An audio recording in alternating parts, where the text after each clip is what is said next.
বিসমিল্লাহির রহমানির রহিম। পরম করুণাময় অসীম দয়ালু আল্লাহর নামে শুরু করছি।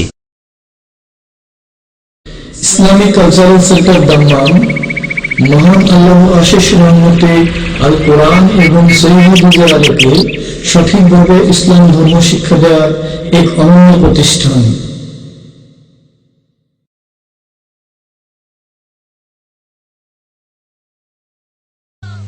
আলো ভেবে আলে আর পিছে ছুটে যারা জীবনকে বরবাদ করেছে, তুমি তাদের দলভুক্ত হইও না। জেনে রেখো, কুরআন ও সহিহ হাদিস তোমার আমালের মানদণ্ড। তাই কোনো কথা শোনার পর তার দলিল তলব করো, কারণ দলিল ছাড়া কোনো কথা শরঈ বিধান হতে পারে না। হাদিস ভেবে ভুল করে জীবনে আমি কত আমল করিলাম, পরকালে বিনিময়ে ক্ষতিগ্রস্তদের সঙ্গী হলাম। আমলের খাতায় শূন্য পেলাম, মিজানের পাল্লায় শূন্য পেলাম। হাদিস ভেবে ভুল করে জীবনে আমি কত আমল করিলাম, পরকালে বিনিময়ে ক্ষতিগ্রস্তদের সঙ্গী হলাম। আমলের খাতায় শূন্য পেলাম, মিজানের পাল্লায় শূন্য পেলাম। নিজের ঘরে রেখে ওহির কালাম শুনলাম শুধু মোল্লার বদনাম। নিজের ঘরে রেখে ওহির কালাম শুনলাম শুধু মোল্লার বদনাম। অন্ধ থাকায় সহিহ হাদিস নাহি চোখে দেখলাম, আমলের খাতায় শূন্য পেলাম, মিজানের পাল্লায় শূন্য পেলাম। হাদিস ভেবে ভুল করে জীবনে আমি কত আমল করিলাম, পরকালে বিনিময়ে ক্ষতিগ্রস্তদের সঙ্গী হলাম। আমলের খাতায় শূন্য পেলাম, মিজানের পাল্লায়। বিসমিল্লাহির রহমানির রহিম। আলহামদুলিল্লাহি রাব্বিল আলামিন ওয়াস সালাতু ওয়াস সালামু আলা সাইয়্যিদিল মুরসালিন নবিয়িনা মুহাম্মদ ওয়া আলা আলিহি ওয়া সাহবিহি আজমাইন ওয়া মান তাবি'আহুম বিইহসানিন ইলা ইয়াউমিদ্দিন, আম্মা বা'দ। ফাকাদ ক্বালা আল্লাহু তাআলা ফিল কুরআনিল কারীম বা'দা আউযু বিল্লাহি মিনাশ শাইতানির রাজীম, ইন্না নাহনু নাযালনা যিকরা ওয়া ইন্না লাহু লাহাফিজুন। আল্লাহ পাক রব্বুল আলামিনের সমস্ত প্রশংসা যে আল্লাহ পাক কোরআনে কারীমের হেফাজতের দায়িত্ব নিয়েছেন এবং কোরআনে কারীমের সর্বোত্তম তাফসীর, কোরআনে কারীমের পরে রাসূলুল্লাহ সাল্লাল্লাহু আলাইহি ওয়াসাল্লামের হাদিস, তারও সুরক্ষার হেফাজতের আল্লাহ পাক জিম্মা নিয়েছেন। এই মর্মে মহান আল্লাহ পাক ইরশাদ করেছেন, ইন্না নাহনু নাযালনা যিকরা ওয়া ইন্না লাহু লাহাফিজুন। নিশ্চয় আমি উপদেশ নাজিল করেছি এবং তার অবশ্যই হেফাজত করব, সুরক্ষা করব। কোরআনে কারীমের হেফাজত শব্দের আল্লাহ পাক হেফাজত করেছেন, আর অর্থের হেফাজতের জন্য উলামায়ে কেরাম, যারা উলামায়ে হক, কোরআন এবং হাদিসের কথা বলেন, ওহীর কথা বলেন, তাদের দ্বারা আল্লাহ পাক কোরআনের খিদমত করিয়েছেন। রাসূলুল্লাহ সাল্লাল্লাহু আলাইহি ওয়াসাল্লামের হাদিসের হেফাজত করেছেন। রাসূলুল্লাহ সাল্লাল্লাহু আলাইহি ওয়াসাল্লামের হাদিসের হেফাজতের জন্য আল্লাহ পাক সাহাবায়ে কেরামদের জামানার পরে বড় বড় মুহাদ্দিসিনে কেরাম পয়দা করেছেন, যারা হাদিস সহি, জয়ীফ, জাল সবগুলির ভাগ করে সহি হাদিসকে বাছাই করে নিয়েছেন, কেমন করে সহি হয়, আর সহি বিশুদ্ধ সূত্রে নবী করিম সাল্লাল্লাহু আলাইহি ওয়াসাল্লাম থেকে প্রমাণিত হাদিসের জন্য শর্তই বাকি আর কেমন গুণ হওয়া উচিত, এই সমস্ত কায়দা কানুন এবং সেই সবের জন্য বড় মেহনত পরিশ্রম করা, তা আল্লাহ পাক তাদেরকে করিয়েছেন। এইভাবে আল্লাহ পাক কোরআন এবং হাদিসের হেফাজত করেছেন। যদি আল্লাহ পাক রাসূলের হাদিসের হেফাজত না করতেন এইভাবে, তাহলে সাধারণ মানুষ তাদের শরীয়ত জানতে পারতো না কোনটা ঠিক আর কোনটা ভুল, কোনটা আসল শরীয়ত আর কোনটা বানাওয়াট। ইহুদি নাসারাদের ধর্মের মতো হয়ে যেত। যেমন তাওরাত, ইনজিল, বাইবেল পড়ে আর বেদ পড়ে কেউ বলতে পারবে না যে কোনটা ভালো কথা, কোনটা আসল এই ধর্মের কথা, ঈসা আলাইহিস সালামে নিয়ে আসা কথা, মুসা আলাইহিস সালামে নিয়ে আসা কথা, আর কোনটা বানাওয়াট কথা পরবর্তীতে সংযোজিত করা হয়েছে, বাড়ানো হয়েছে, এসব বলাই মুশকিল। তো আল্লাহ পাক রব্বুল আলামিন লাখ লাখ শুকরিয়া যে আল্লাহ পাক শেষ দিন, যেই দিন কিয়ামত পর্যন্ত, যেই দিনের কিতাব, যেই দিনের বিধান, যেই দিনের হুকুম আহকাম, যেই শরীয়ত মানব জাতির জন্য কিয়ামত পর্যন্ত অব্যাহত থাকবে, তার হেফাজত আল্লাহ পাক করেছেন। আমাদের বিষয়বস্তু হচ্ছে জয়ীফ এবং জাল হাদিস। জয়ীফ মানে হচ্ছে দুর্বল হাদিস, আর মওদু মানে হচ্ছে জাল হাদিস। দুর্বল এবং জাল হাদিস বা জয়ীফ এবং জাইফ এবং মওদু হাদিস। বিশেষ করে মওজু হাদিস, জাল হাদিসগুলি উল্লেখ করব, তার সাথে সাথে কিছু জয়ীফ দুর্বল হাদিস। কারণ দুর্বল জয়ীফ হাদিসের সংখ্যা অনেক বেশি, অনেক বেশি জাল হাদিসের তুলনায়। এমনিতে জাল হাদিসই অনেক, আর জাল হাদিসের চাইতে অনেক বেশি সংখ্যায় জয়ীফ দুর্বল হাদিস রয়েছে। সুতরাং দুর্বল হাদিসের আলোচনা যদি আমরা শুরু করি, বিষয়বস্তু বানাই দুটোই, তাহলে আমাদের যে সপ্তাহে একটা আলোচনা বা 2 সপ্তাহে একটা আলোচনা, তাতে বছরকে বছর কতদিন পার হয়ে যাবে আমরা পৌঁছিতেই পারবো না আসল উদ্দেশ্যে। সুতরাং আমরা জাল হাদিস থেকে বিশেষ করে সতর্ক করার উদ্দেশ্যে জাল হাদিস সম্পর্কে আলোচনা করব। কারণ জাল হাদিস বর্ণনা করাও হারাম একমাত্র সতর্ক সাবধান করার উদ্দেশ্য ছাড়া, আর জাল হাদিসের উপর আস্থা করাও হারাম, জাল হাদিস মোতাবেক আমল করা হারাম। জাল হাদিস যেই ব্যক্তি জেনে শুনে বয়ান করবে বা জানার সুযোগ আছে তারপরেও জানলো না, হাদিস শুনলো আর বয়ান করে দিল, তাদের জন্য জাহান্নামের কথা নবী করিম সাল্লাল্লাহু আলাইহি ওয়াসাল্লাম বলেছেন। সহিহ মুসলিমের হাদিস, মান কাযাবা আলাইয়া মুতাআম্মিদান ফালিয়াতাবাওয়া মাকআদাহু মিনান নার। যেই ব্যক্তি জেনে শুনে আমার সম্পর্কে মিথ্যা কথা বলবে, মিথ্যা কথা বলবে জেনে শুনে, আর জানার সুযোগ থাকলে জেনে শুনে বলবে, জানার সুযোগ আছে অথচ জানলো না, ফালিয়াতাবাওয়া মাকআদাহু মিনান নার, তাহলে সে যেন তার স্থান জাহান্নামে তৈরি করে নিক, সে তার জাহান্নামে স্থান তৈরি করে নিক। নবী করিম সাল্লাল্লাহু আলাইহি ওয়াসাল্লাম বলছেন, মানে তার স্থান জাহান্নামে রয়েছে।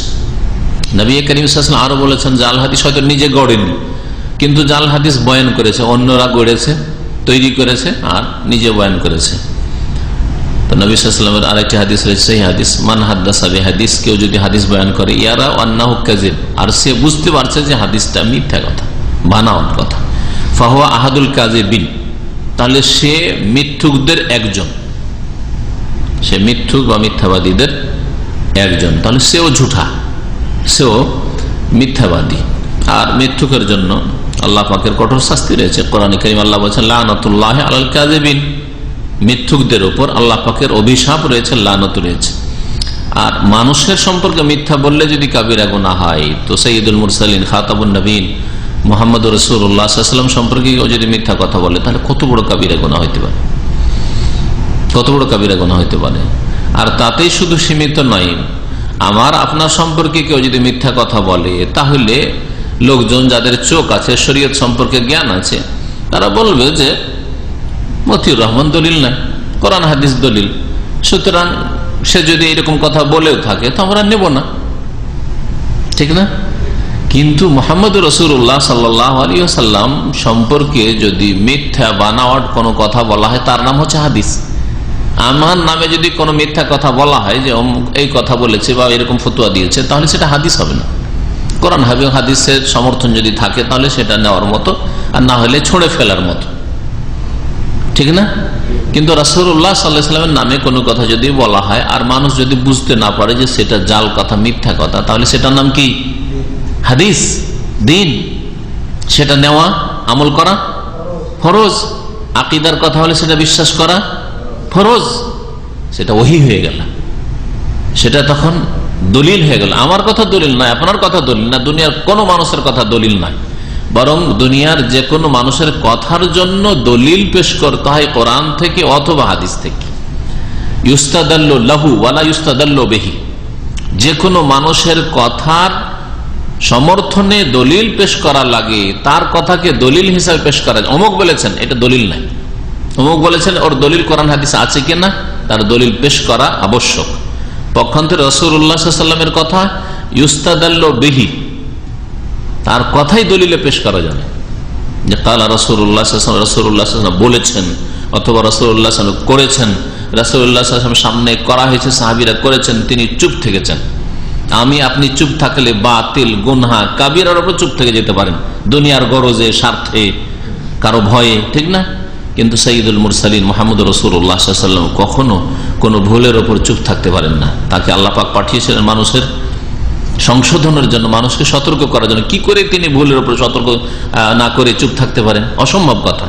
এর জন্য তিনি সামনে কোনো কিছু দেখেছেন, ঘটেছে, অথবা কেউ বলেছে আর চুপ থেকেছেন, এটার নামও হাদিস। এর নামও হাদিস, তার সমর্থন, যাকে তাকরীর হাদিস, তাকরীরি বলে। কওলি হাদিস, বাচনিক হাদিস, ফেলি হাদিস, কর্মগত হাদিস, আর বাচনিক হাদিসকে তাকরীর বলা হয়, নবী করিম সাল্লাল্লাহু আলাইহি ওয়াসাল্লামের সমর্থন বা অনুমোদন। জি, তো জাল হাদিস সম্পর্কে আলোচনা শুরু করব।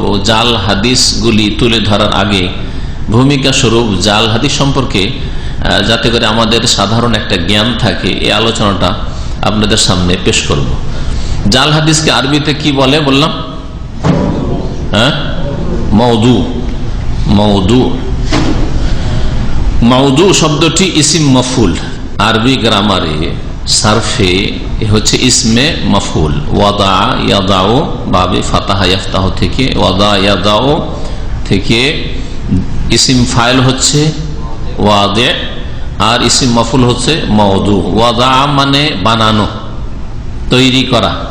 ইয়াদাও যে তৈরি করছে অথবা করবে, মুজারে মানে বর্তমান অথবা ভবিষ্যৎ। আর ওয়াদা হচ্ছে অতীতকাল, মাজি। আর ওয়াদে মানে তৈরিকারী, যে তৈরি করে। তাহলে যে জাল হাদিস বানায় ওর নাম আরবিতে কি হলো?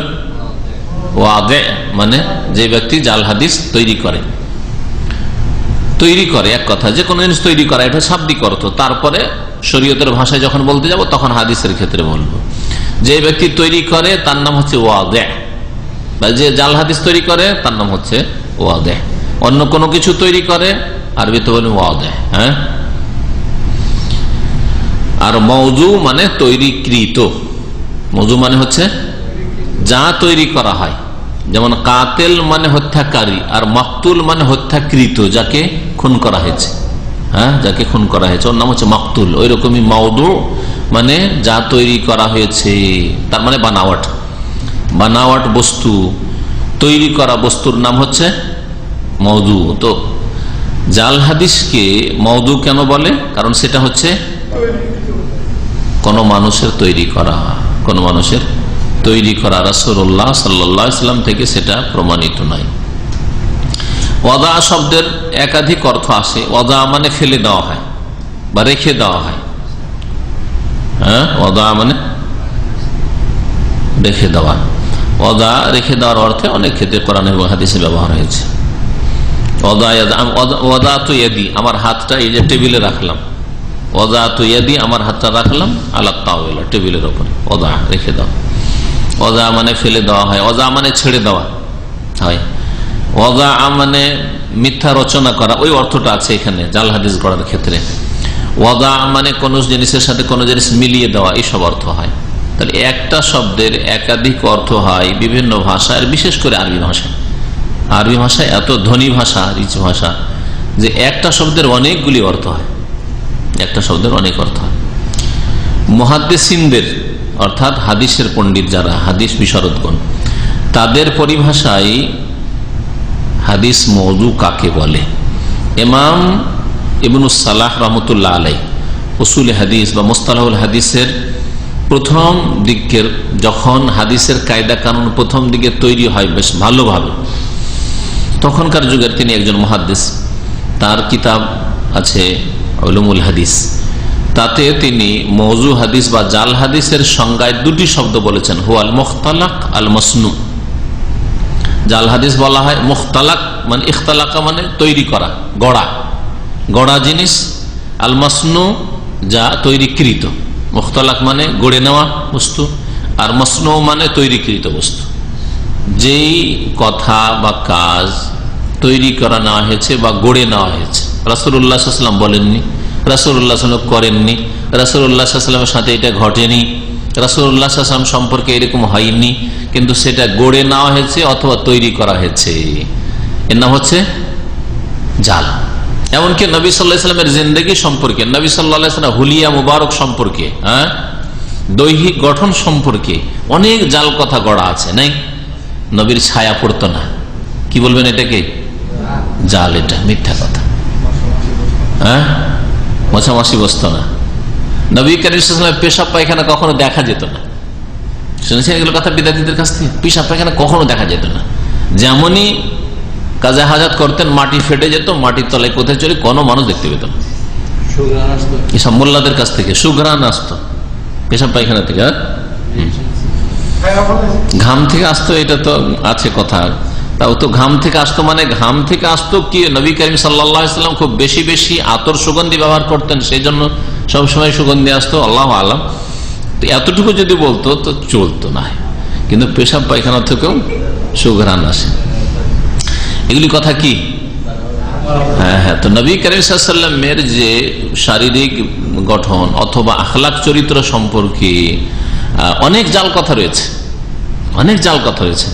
নবী করিম সাল্লাল্লাহু আলাইহি ওয়াসাল্লাম এইটা ভালোবাসতেন, ওইটা ভালোবাসতেন, অথচ এগুলো কোন হাদিসে, সেই হাদিসে না, এগুলো জাল কথা। নবী করিম সাল্লাল্লাহু আলাইহি ওয়াসাল্লাম সম্পর্কে শুনেছেন যে গুড় মিষ্টি খুব খাইতেন। আর একটা লোক বাচ্চা নিয়ে আসলো, আসার পরে তুমি এক সপ্তাহ পরে আসি। নবী সাল্লাল্লাহু আলাইহি ওয়াসাল্লাম ইউহিব্বুল হালুয়া মানে মিষ্টি জাতীয় জিনিস ভালোবাসতেন, ইউহিব্বুদ দুব্বা মানে লাউ কদু ভালোবাসতেন।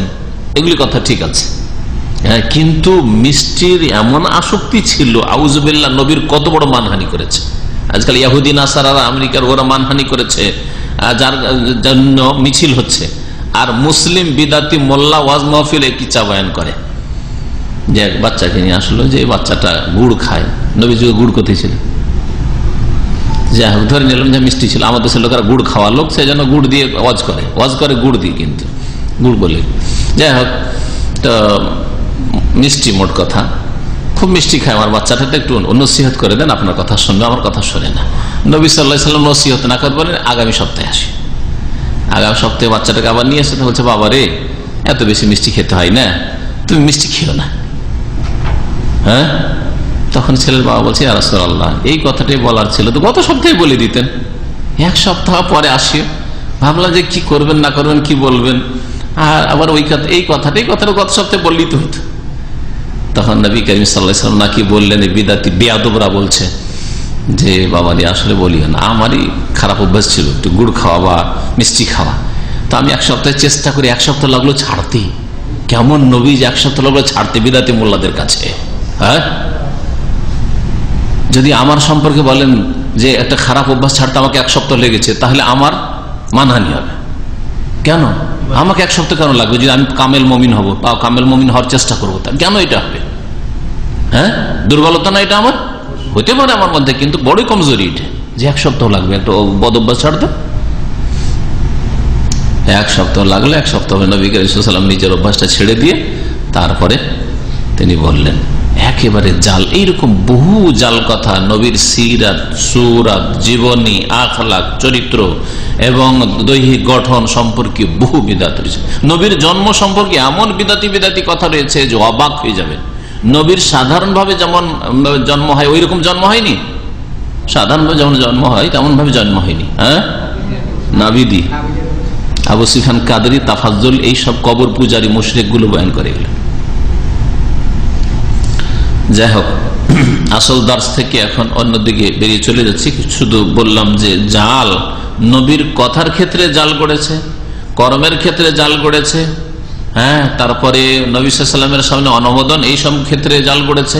নবী সাল্লাল্লাহু আলাইহি ওয়াসাল্লামের আখলাক, সিরাত, সুরাত, চরিত্র এবং সৃষ্টিগত যেসব গুণ, এসব ক্ষেত্রে জাল গড়েছে বিদআত যুগে যুগে। অসৎ উদ্দেশ্য নিয়ে আর বিভিন্ন নানান উদ্দেশ্য নিয়ে জাল গড়া হয়েছে। বিদাতিরা বিদাতকে প্রচার করার আর তার সমর্থনে যাতে করে কিছু সাপোর্ট পাওয়া যায়, সেই জন্য শক্তিশালী করতে পারে বিদাতকে, সেই জন্য করেছে। আর অন্যরা অনেক অনেক বিভিন্ন দুনিয়াবী উদ্দেশ্য নিয়ে জাল করেছে, সেগুলি বলবো ইনশাআল্লাহ। তো জাল হাদিসের সংজ্ঞায় দুটো শব্দ, আল মুখতালিক বা মুখতালাক, আল মসনু, গড়া এবং বানাওয়াটকে জাল বলা হয়। ইবনুস সালাহ রাহমাতুল্লাহ বলেছেন। অন্যরা একটু লম্বা করে বলেছেন, মা নুসিবা ইলা রাসূলিল্লাহ সাল্লাল্লাহু আলাইহি ওয়াসাল্লাম ইখতিলাকান ওয়া কাযিবান মা লাম ইয়াকুলহু আও ইয়াফআলহু আও ইউকিরহু। রাসূলুল্লাহ সাল্লাল্লাহু আলাইহি ওয়াসাল্লামের সাথে মিথ্যা বানিয়ে যা সম্পৃক্ত করা হয়েছে, যা তিনি বলেননি করেননি, তার সমর্থনও দেননি, এমন কিছু রাসূলুল্লাহ সাল্লাল্লাহু আলাইহি ওয়াসাল্লামের সাথে সম্পৃক্ত করা হয়েছে। তিনি এই বলেছেন, তিনি এই করেছেন, হ্যাঁ তার সামনে এইরকম করা হয়েছে, অথচ এগুলি হয়নি।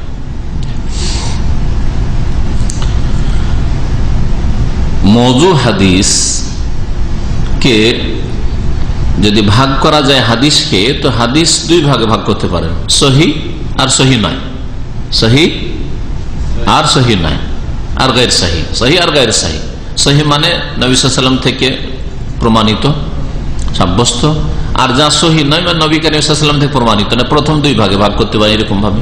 তারপরে আবার আপনার সহি হাদিসের মধ্যে মানে আমলযোগ্য যেগুলি হাদিস মাকবুল, বা এইভাবে করলে আরো ভালো, যেভাবে করেছেন এরা মানে যারা উসুল হাদিস বা মুস্তালাহ হাদিসের যারা অভিজ্ঞ, তারা মকবুল এবং মারদুদ, গ্রহণযোগ্য আর অগ্রহণযোগ্য, হ্যাঁ প্রত্যাখ্যানযোগ্য। গ্রহণযোগ্য মকবুল, আর মারদুদ মানে প্রত্যাখ্যানযোগ্য, মারদুদ যা রদ করে দেওয়া হয়েছে।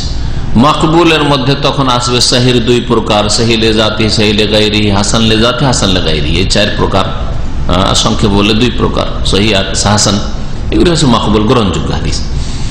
আর মারদুদ হালকা জয়ীফ দুর্বলতা থেকে শুরু করে, হালকা দুর্বল হাদিস থেকে শুরু করে যতগুলি দুর্বল হাদিসের স্তর আছে, আর সর্বনিম্ন স্তর দুর্বলতার হচ্ছে জাল হাদিস, মওযু হাদিস, যেটা মিথ্যা, আসলে দুর্বল নয়, সূত্র দুর্বল নয়, বরং একেবারে মিথ্যা কথা, যার মিথ্যা হওয়া সুনিশ্চিত বা সাব্যস্ত হয়েছে।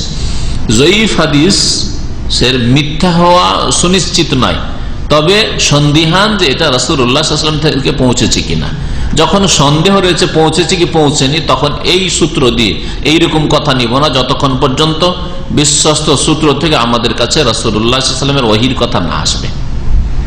কারণ এটা শরীয়তের ব্যাপার, সন্দেহের ভিত্তিতে ধর্ম পালন করবে না, না হলে ধর্মের অনেক কিছুই সন্দেহযুক্ত হয়ে যাবে, যার ফলে জয়ীফ হাদিস প্রত্যাখ্যাত, মারদুদ, জয়ীফ হাদিসও নেওয়া যাবে না।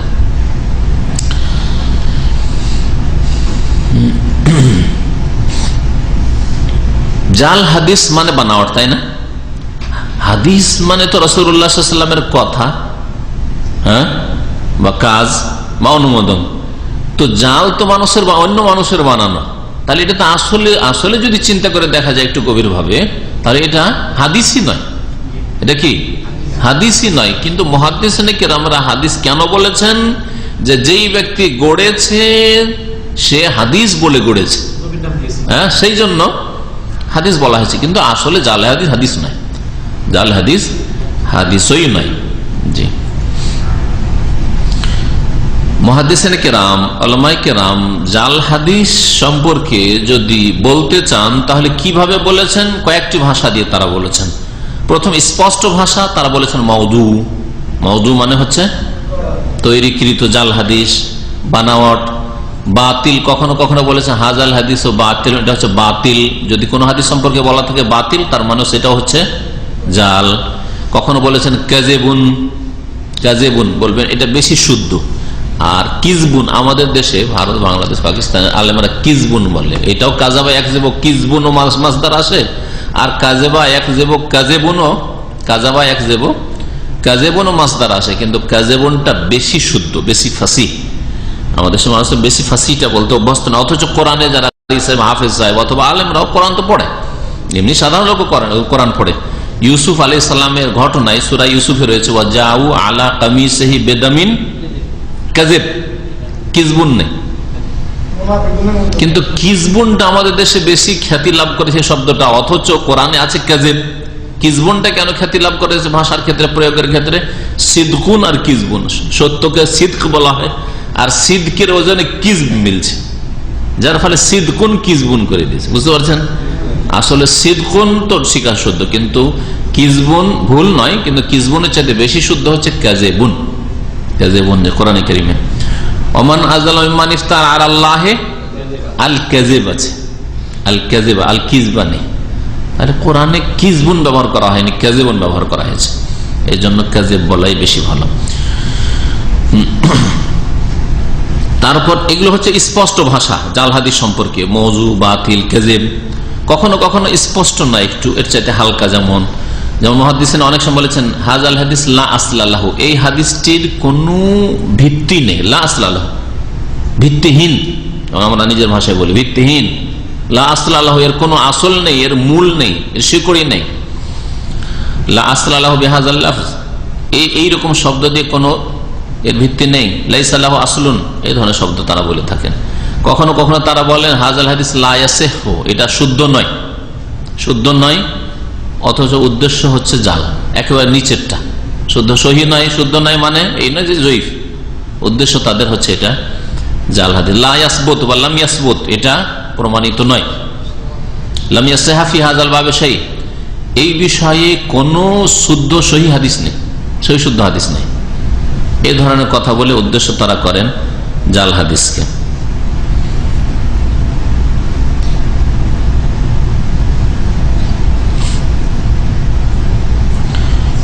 হাদিস যারা গড়েছে, যেসব মিথ্যুকরা হাদিস গড়েছে, সেটা কমানো যায় না, একটু কমে দেয়।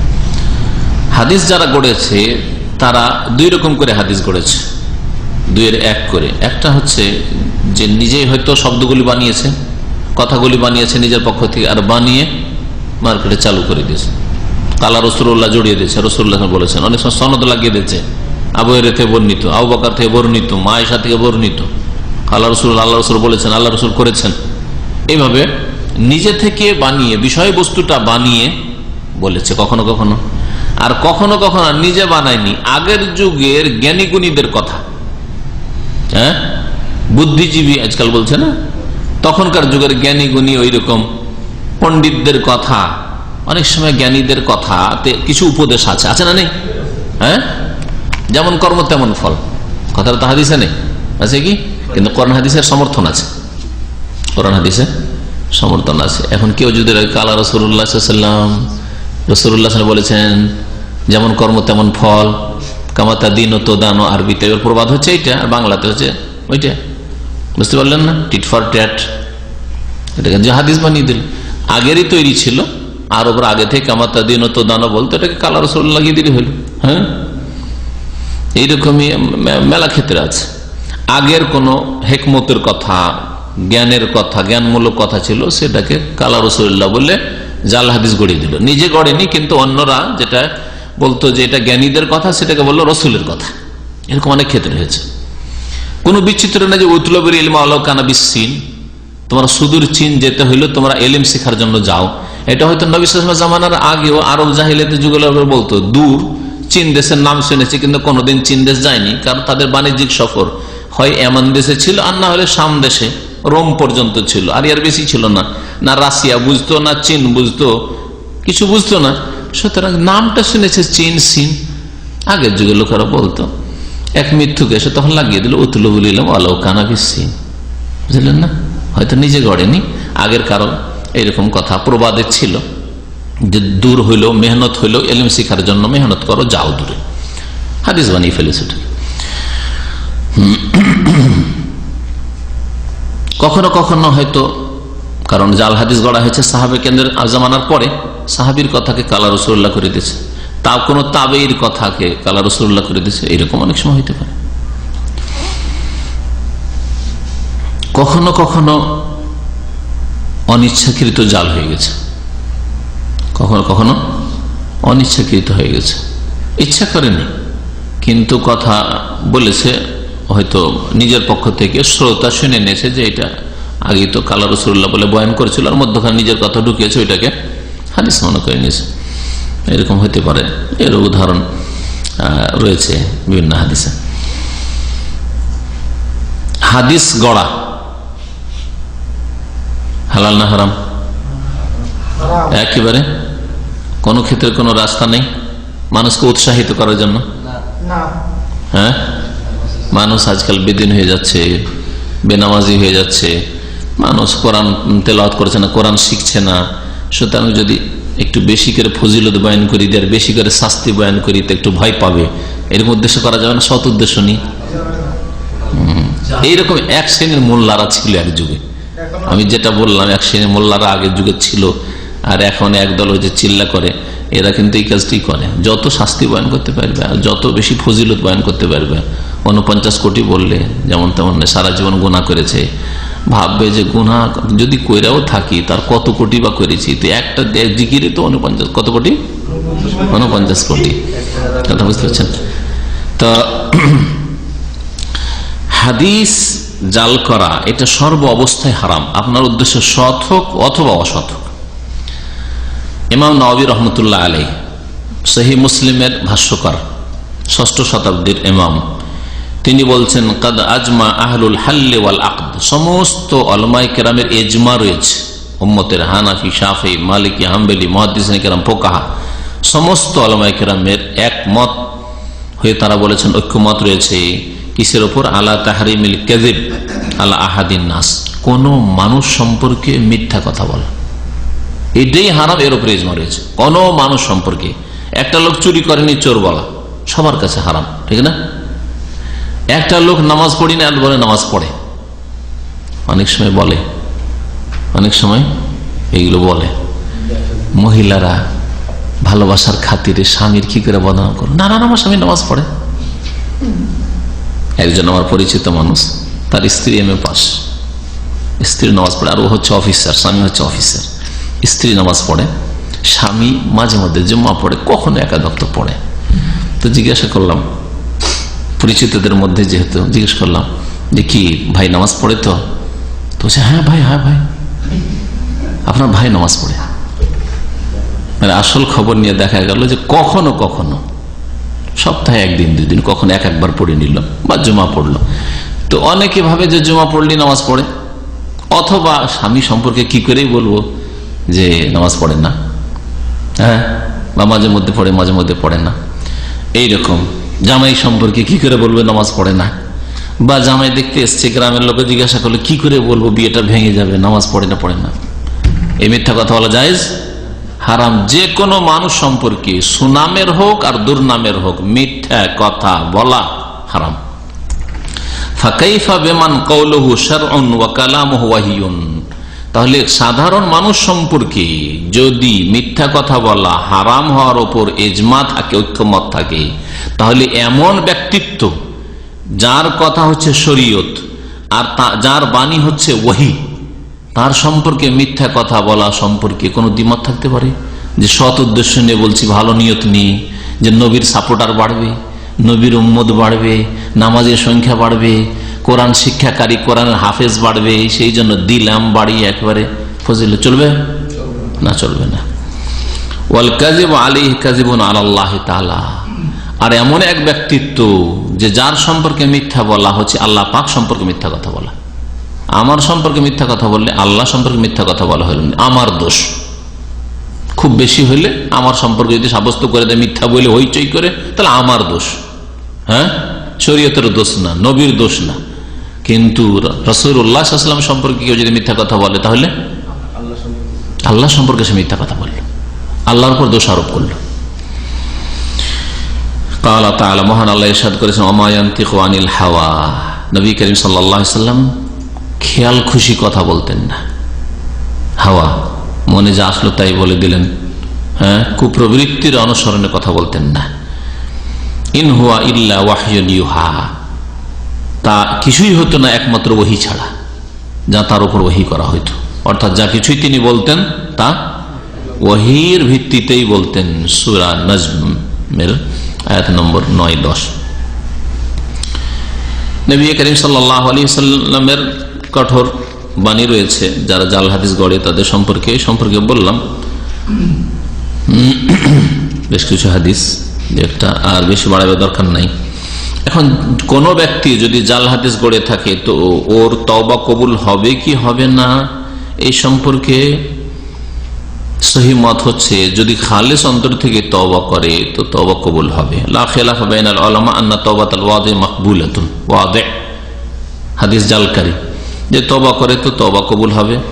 আল্লাহ পাক বলেছেন ওমান তাবা ওয়া আমানা ওয়া আমিলা আমালান সালিহান ফাআমিলা সালিহান ফাইন্নাহু ইয়াতুবু ইলাল্লাহি মাতাবা। কেউ যদি তওবা করে এবং ঈমানের নবায়ন করে আর নেক আমল করে তাহলে বোঝা গেল যে তওবা করলে তার আমল পরিবর্তন হইতে হবে। এখনো বলছে তওবা করেছি, লোকেরা বলছে তওবা করেছে, আর এখনো ওই রকমেরই স্বভাব, বাড়াবাড়ি শরীয়ত সম্পর্কে কথাবার্তা বলে, মশলা দিয়ে কথাবার্তা বলে, কিছু আছে না লোকেরা যারা ধর্মের নামে মরিচ মশলা দিয়ে কথাবার্তা বলে, তাহলে কোথায় সংশোধন হইল তারা? তো যদি নেক আমল করে তাহলে সেই ব্যক্তি আল্লাহর দিকে তওবা করলে আল্লাহ পাক তওবা কবুল করবেন। তওবা তো কবুল হইতে পারে আল্লাহ পাকের কাছে, কারণ আল্লাহ পাক শিরক ছাড়া, এমনকি শিরকের গুনাহও যদি তওবা করে মওতের আগে তাহলে আল্লাহ পাক মাফ করে দেবেন। কিন্তু তার হাদিস কবুল করা যাবে কিনা? যেই ব্যক্তি একবার জাল হাদিস গড়েছে, পরে যদি সে বলে যে আমি তওবা করে নিয়েছি, লোকেরা বলে লোকটা ভালো হয়ে গেছে, তো এর হাদিস নেওয়া যাবে কি যাবে না এই সম্পর্কে দ্বিমত রয়েছে। ইয়ারাল ইমাম আহমদ ওয়া আবু বকর আল হুমাইদি শাইখুল বুখারী ওয়া গায়রুহুম আন্নাহু লা তুকবালু রিওয়ায়াতু আবাদান।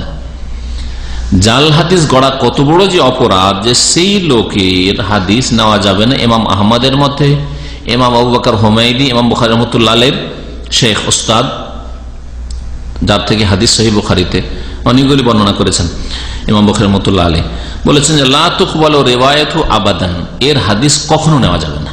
যে ব্যক্তি জাল কথা বলেছে রাসূলুল্লাহ সাল্লাল্লাহু আলাইহি ওয়াসাল্লাম সম্পর্কে, তার হাদিস কখনো নেওয়া যাবে না। কারণ একটা সন্দেহ, কি জানি বলছে তওবা করেছি, কিন্তু হতে পারে যে নবী সম্পর্কে মিথ্যা কথা বলছে, বা ওর পানিশমেন্ট শাস্তি স্বরূপ, যে তোমার শাস্তি হচ্ছে যে যতদিন তুমি দুনিয়াতে থাকবে তোমার কথা নেওয়াই যাবে না শরীয়তে।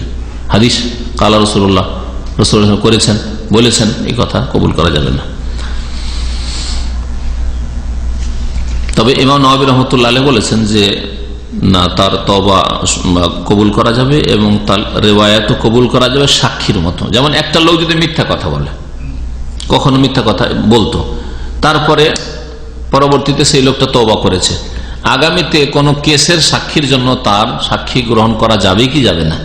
ইসলামিক আদালত, কারণ দুনিয়ার আদালতে তো মিথ্যুক আর সত্যবাদীর কোনো পার্থক্য নেই সাক্ষীর ক্ষেত্রে, বরং সাক্ষীকে তো সাজিয়ে নিয়ে আসা হয় যে তোমাকে এইভাবে সাক্ষী দিতে হবে।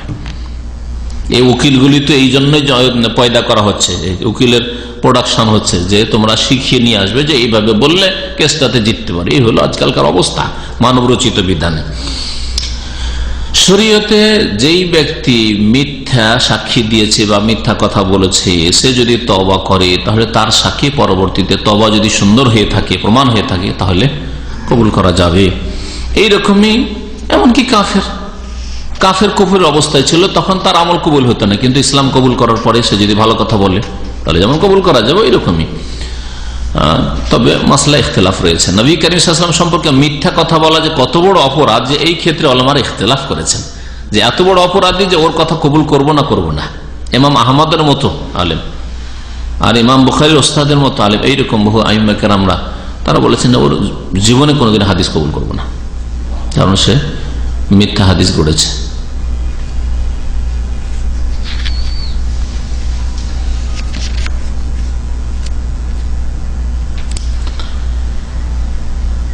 জাল হাদিস মোতাবেক আমল করা যাবে? আমল করা যাবে না, জানাই রয়েছে। আল আমালু বিল হাদিস আল মাওযু হারামুন বিল ইজমা। জাল হাদিসের উপর আমল করা যে হারাম, এর উপর ইজমা রয়েছে সমস্ত আইম্মায়ে কেরাম, উলামায়ে কেরামদের। কোন মাযহাবের কোন আলেমের ইমামের এই ক্ষেত্রে ইখতিলাফ নেই। কারণ জাল হাদিস দিয়ে যে কথাটা প্রমাণ হলো সেটা শরীয়ত না বিদআত? বিদআত, নতুন কথা, শরীয়তে নেই, এই জন্য তো জাল হাদিস। ওটা জাল হাদিস মানে শরীয়তের বাইরের জিনিস। লিআন্নাহু ইবতিদাউন ফিদ্দীন বিমা লাম ইয়াযান বিহিল্লাহ, কারণ এটা দ্বীনে এমন নতুন কথা আবিষ্কার করা যার অনুমতি আল্লাহ পাক দেননি, না কোরআনে আছে না রাসূলের সহিহ হাদিস রয়েছে। ইয়াকুলু সাল্লাল্লাহু আলাইহি নবী কারীম সাল্লাল্লাহু আলাইহি ওয়াসাল্লাম ওয়া শাররুল উমুরি মুহদাসাতুহা, সবচেয়ে নিকৃষ্ট কাজ হচ্ছে ধর্মের নামে মুহদাসাত, নতুন নতুন কাজ। ওয়া কুল্লু মুহদাসাতিন বিদআ, আর প্রত্যেক নতুন নতুন কাজ হচ্ছে যা ধর্মের নামে হয় তা হচ্ছে বিদআত, তার নাম হচ্ছে বিদআত। ওয়া কুল্লু বিদআতিন দলাল, আর প্রত্যেক বিদআত হচ্ছে গুমরাহি। আর নাসাইতে আরো বাড়তি আছে কুল্লু দালালাতিন ফিন্নার, প্রত্যেক গুমরাহির পরিণাম হচ্ছে জাহান্নাম। সে বিদআত জাহান্নামে চিরকাল রাখবে, কিছু বিদআতের ক্ষেত্রে যদি কুফরি শিরক পর্যন্ত পৌঁছায়, আর না হলে দীর্ঘকাল রাখবে, কিছু কাল রাখবে, বা কবরের আযাব দিয়ে মাফ হবে যদি অল্প স্বল্প বিদআত থাকে, অথবা দুনিয়ার শাস্তি আযাব পেয়েও মাফ হইতে পারে। আর এইভাবে শাস্তির অনেক সময় যোগ্য কিন্তু অনেক নেক আমল আছে, যার ফলে আর অল্প বিদআত আছে, আল্লাহ পাক মাফও করতে পারেন তার রহমতে অথবা নবী সাল্লাল্লাহু আলাইহি ওয়াসাল্লামের শাফাআতে। এখন যে বিষয়টা বেশি জরুরি সেই বিষয়টা নিয়ে আলোচনা করি, সেটা হচ্ছে যে নবী করিম সাল্লাল্লাহু আলাইহি ওয়াসাল্লামের হাদিসে জাল আসার কারণ কি, জাল হাদিস কেন আসলো। নবী করিম সাল্লাল্লাহু আলাইহি ওয়াসাল্লামের সাহাবায়ে কেরাম সবাই সত্যবাদী ছিলেন, আল্লাহ পাক তাদের সার্টিফিকেট দিয়েছেন, যাদেরকে আল্লাহ বলছেন যে রাদিয়াল্লাহু আনহুম ওয়া রাদু আনহু, আল্লাহ তাদের উপর রাজি হয়ে গেছেন আর তারা আল্লাহ পাকের নিয়ামত পেয়ে সন্তুষ্ট হয়ে যাবে বা হয়ে গেছেন। তো তাদের সম্পর্কে এরকম বহু সার্টিফিকেট কোরআনে কারিমে রয়েছে। সাহাবায়ে কেরামের মর্যাদা সম্পর্কে যদি আয়াত নিয়ে আলোচনা করা হয় তো অনেক আয়াত রয়েছে, যে আয়াতগুলি পেশ করা যেতে পারে সাহাবায়ে কেরামদের সার্টিফিকেট সম্পর্কে। সাহাবায়ে কেরামদের জামানার পরে এই ফিতনা শুরু হয়েছে, তাবেঈনদের জামানায় তো এই ফিতনা অল্প স্বল্প ছিল। মিথ্যুকদের সংখ্যা, ধর্মের নামে জাল গড়বে তাবেঈনদের জামানাতেও তাদের সংখ্যা খুব কম ছিল। একমাত্র যারা আলী রাদিয়াল্লাহু তাআলা দোহাই পেড়ে আব্দুল্লাহ বিন সাবা ইহুদির চক্রান্তে পড়ে শিয়া রাফেজি হয়েছিল, আর আবু বকর ওমর রাদিয়াল্লাহু, উসমান, এই তিন খলিফার খেলাফতকে মানতে রাজি হয়নি, এরাই এই তাবেঈনদের জামানায় জাল কথা বলা শুরু করেছিল। না হলে এমনকি খারিজি বিদাতিরাও সেই জামানায় জাল কথা করত না। সেই যুগে প্রথম যে দুটো বাতিল ফিরকা জন্মায় সাহাবায়ে কেরামদের আমলেই, সেটা একদল ছিল রাফেজি আর একদল খারেজি। খারেজি যারা আলী রাদিয়াল্লাহু আনহু, মুআবিয়া রাদিয়াল্লাহু আনহু, আমর ইবনে আস, এরাকে বলল এরা কাফের হয়ে গেছে, ওদের বিরুদ্ধে অস্ত্র ধারণ করা যাবে, রক্ত হালাল। গুমরাহ এরা, অনেকে তবে কুফরি ফতোয়া দিয়েছে। সন্ত্রাসী, আজকালকার যেমন সন্ত্রাসীরা রয়েছে, এদের সন্ত্রাসীদের ইমাম ছিল খারেজিরা ওই যুগে। তো যদিও ইখতিলাফি মাসলা কুফরি পর্যন্ত হয়তো পৌঁছায় না, কিন্তু বড় কাবিরা গুনাহ এবং হত্যার শাস্তি তাদের জন্য নবী কারীম সাল্লাল্লাহু আলাইহি ওয়াসাল্লাম বলেছেন, লাইন আদরাকতুহুম, আমি যদি তাদেরকে পেয়ে যাই, তোমাদের পরে তারা আসবে, লা আকতুল্লাহুম কাতলা আদ, তাহলে তাদেরকে ঢালা হারে আদ জাতিকে আল্লাহ পাক যেভাবে ধ্বংস করেছে ওইভাবে আমি তাদেরকে হত্যা করব। নবী কারীম সাল্লাল্লাহু আলাইহি ওয়াসাল্লাম বলেছেন এই সন্ত্রাসীদের সম্পর্কে। সন্ত্রাস যেটা কোরআন এবং হাদিসের আলোকে সন্ত্রাস, সেটা অবশ্যই বড় অপরাধ। আর ইসলাম পালন করলে, নামাজ পড়লে, দাঁড়িয়ে রাখলেই মৌলবাদী আর সন্ত্রাসী হয়ে যায়, এগুলো হচ্ছে ইহুদি নাসারা ইসলামের শত্রুদের বানানো কথা। জি, সুতরাং সন্ত্রাসটাকে বোঝার চেষ্টা করতে হবে। জি, নিরীহ নির্দোষী মুসলিম হোক আর অমুসলিম হোক, মানুষকে হত্যা করা আর মানুষের ধন সম্পদ ধ্বংস করা ইত্যাদি, এগুলো হচ্ছে সন্ত্রাসী কাজ। আর কেউ যদি কোনো ন্যায্য হক আদায় করার জন্য, মজলুম নির্যাতিত প্রতিরক্ষার জন্য অস্ত্র ধারণ করে, তাদের অধিকার রয়েছে, সব যুগে অধিকার রয়েছে। অধিকার নেই? স্বাধীনতা আন্দোলনগুলি কিসের আন্দোলন? তারা কি এটাকে ন্যায্য অধিকার মনে করেনি যে কোনো দেশের স্বাধীনতার ক্ষেত্রে? তো হাদিস যে গড়লো যে লোকেরা, সেসব লোকদের পিছনে কারণ কি ছিল, কেন হাদিস গড়ল? বিভিন্ন কারণ উলামায়ে কেরামগণ উল্লেখ করেছেন। তার একটি কারণ হচ্ছে রাজনৈতিক মতবিরোধ, ইখতিলাফ সিয়াসি। সিয়াসত মানে হচ্ছে রাজনীতি, আর ইখতিলাফ মানে হচ্ছে মতবিরোধ বা মতনৈক্য। সিয়াসি ইখতিলাফ, রাজনৈতিক মতবিরোধের কারণে আমাদের দলটাকে শক্তিশালী করতে হবে, আমরা যে মতাদর্শের উপর আছি সেটাকে বলিষ্ঠ করতে হবে, সেই জন্য হাদিস গড়া শুরু করলো। আর এই প্রথম এই ফিতনা শুরু হয় উসমান রাদিয়াল্লাহু তাআলা আনহুর শাহাদাতের পর। ফাটল ধরে। আর তারপরে ধীরে ধীরে এই ইখতিলাফ জটিল হতে থাকে, আর প্রত্যেককে নিজের নিজের দলকে শক্তিশালী করার জন্য মিথ্যা কথা গড়তে শুরু করে। এই হচ্ছে রাজনৈতিক বিরোধ। রাজনৈতিক বিরোধে উমাইয়া গোত্রে যখন হুসাইন রাদিয়াল্লাহু তাআলা আনহুর শাহাদাতের পরে আরো বেশি চরম অবস্থা সৃষ্টি হলো, তাই না? এখন উমাইয়া গোত্রের খেলাফতের সুনামে যারা তাদের সাপোর্টার হাদিস গড়া শুরু করলো, যারা হুসাইন রাদিয়াল্লাহু তাআলা আনহুর এমন ভক্ত যে একেবারে উলুহিয়াত পর্যন্ত পৌঁছে দিয়েছে, ইয়া আলী ইয়া হুসেন করনেওয়ালা যারা, তারা তখন এর সমর্থনে, শিরক কুফরি সমর্থনে হাদিস গড়া শুরু করলো। এগুলো হচ্ছে রাজনৈতিক বিরোধের কারণে জাল হাদিস গড়া। সে কোনো খলিফার সমর্থনে হোক বা কোনো বংশের সমর্থনে হোক, যে বংশ রাজ ক্ষমতায় রয়েছে, এইভাবে হয়েছে। বিশেষ করে আব্বাসী খেলাফতের যুগে, যখন যে যুগটা ছিল হাদিস সংকলনের যুগ, তখন আব্বাসীয়দের পক্ষে, আব্বাসীয়দের সাথে উমাইয়া গোত্রের এমন যুদ্ধ হইল আর এমন করে খুন করা হলো যে একটি বাচ্চাকে উমাইয়া গোত্রের সন্ধান করে কোথায় আছে, একটা নাবালক বাচ্চা থাকলে কোথায় আছে, এ যদি লুকিয়ে থাকে তাহলে কোনোদিন আমাদের কাছ থেকে রাজত্ব, আমাদের এই আব্বাসীয় বংশের কাছে রাজত্ব কেড়ে নিতে পারে, সুতরাং একটা বাচ্চাকে রাখা যাবে না। এমন ভাবে খুন করেছে তারা। এই রাজনৈতিক লড়াই, এই গতির লড়াই বিপজ্জনক খাতারনাক লড়াই, যা আজকেও দেখতে পাচ্ছেন। এর জন্য হক না হোক আর ভালো মন্দের কোনো পার্থক্য নেই, গদি টিকলেই হইল, নেতৃত্বে পৌঁছলেই হইল। আজকে গণতান্ত্রিক পদ্ধতির কথা বলছে, কিন্তু কোথায় গণতন্ত্র?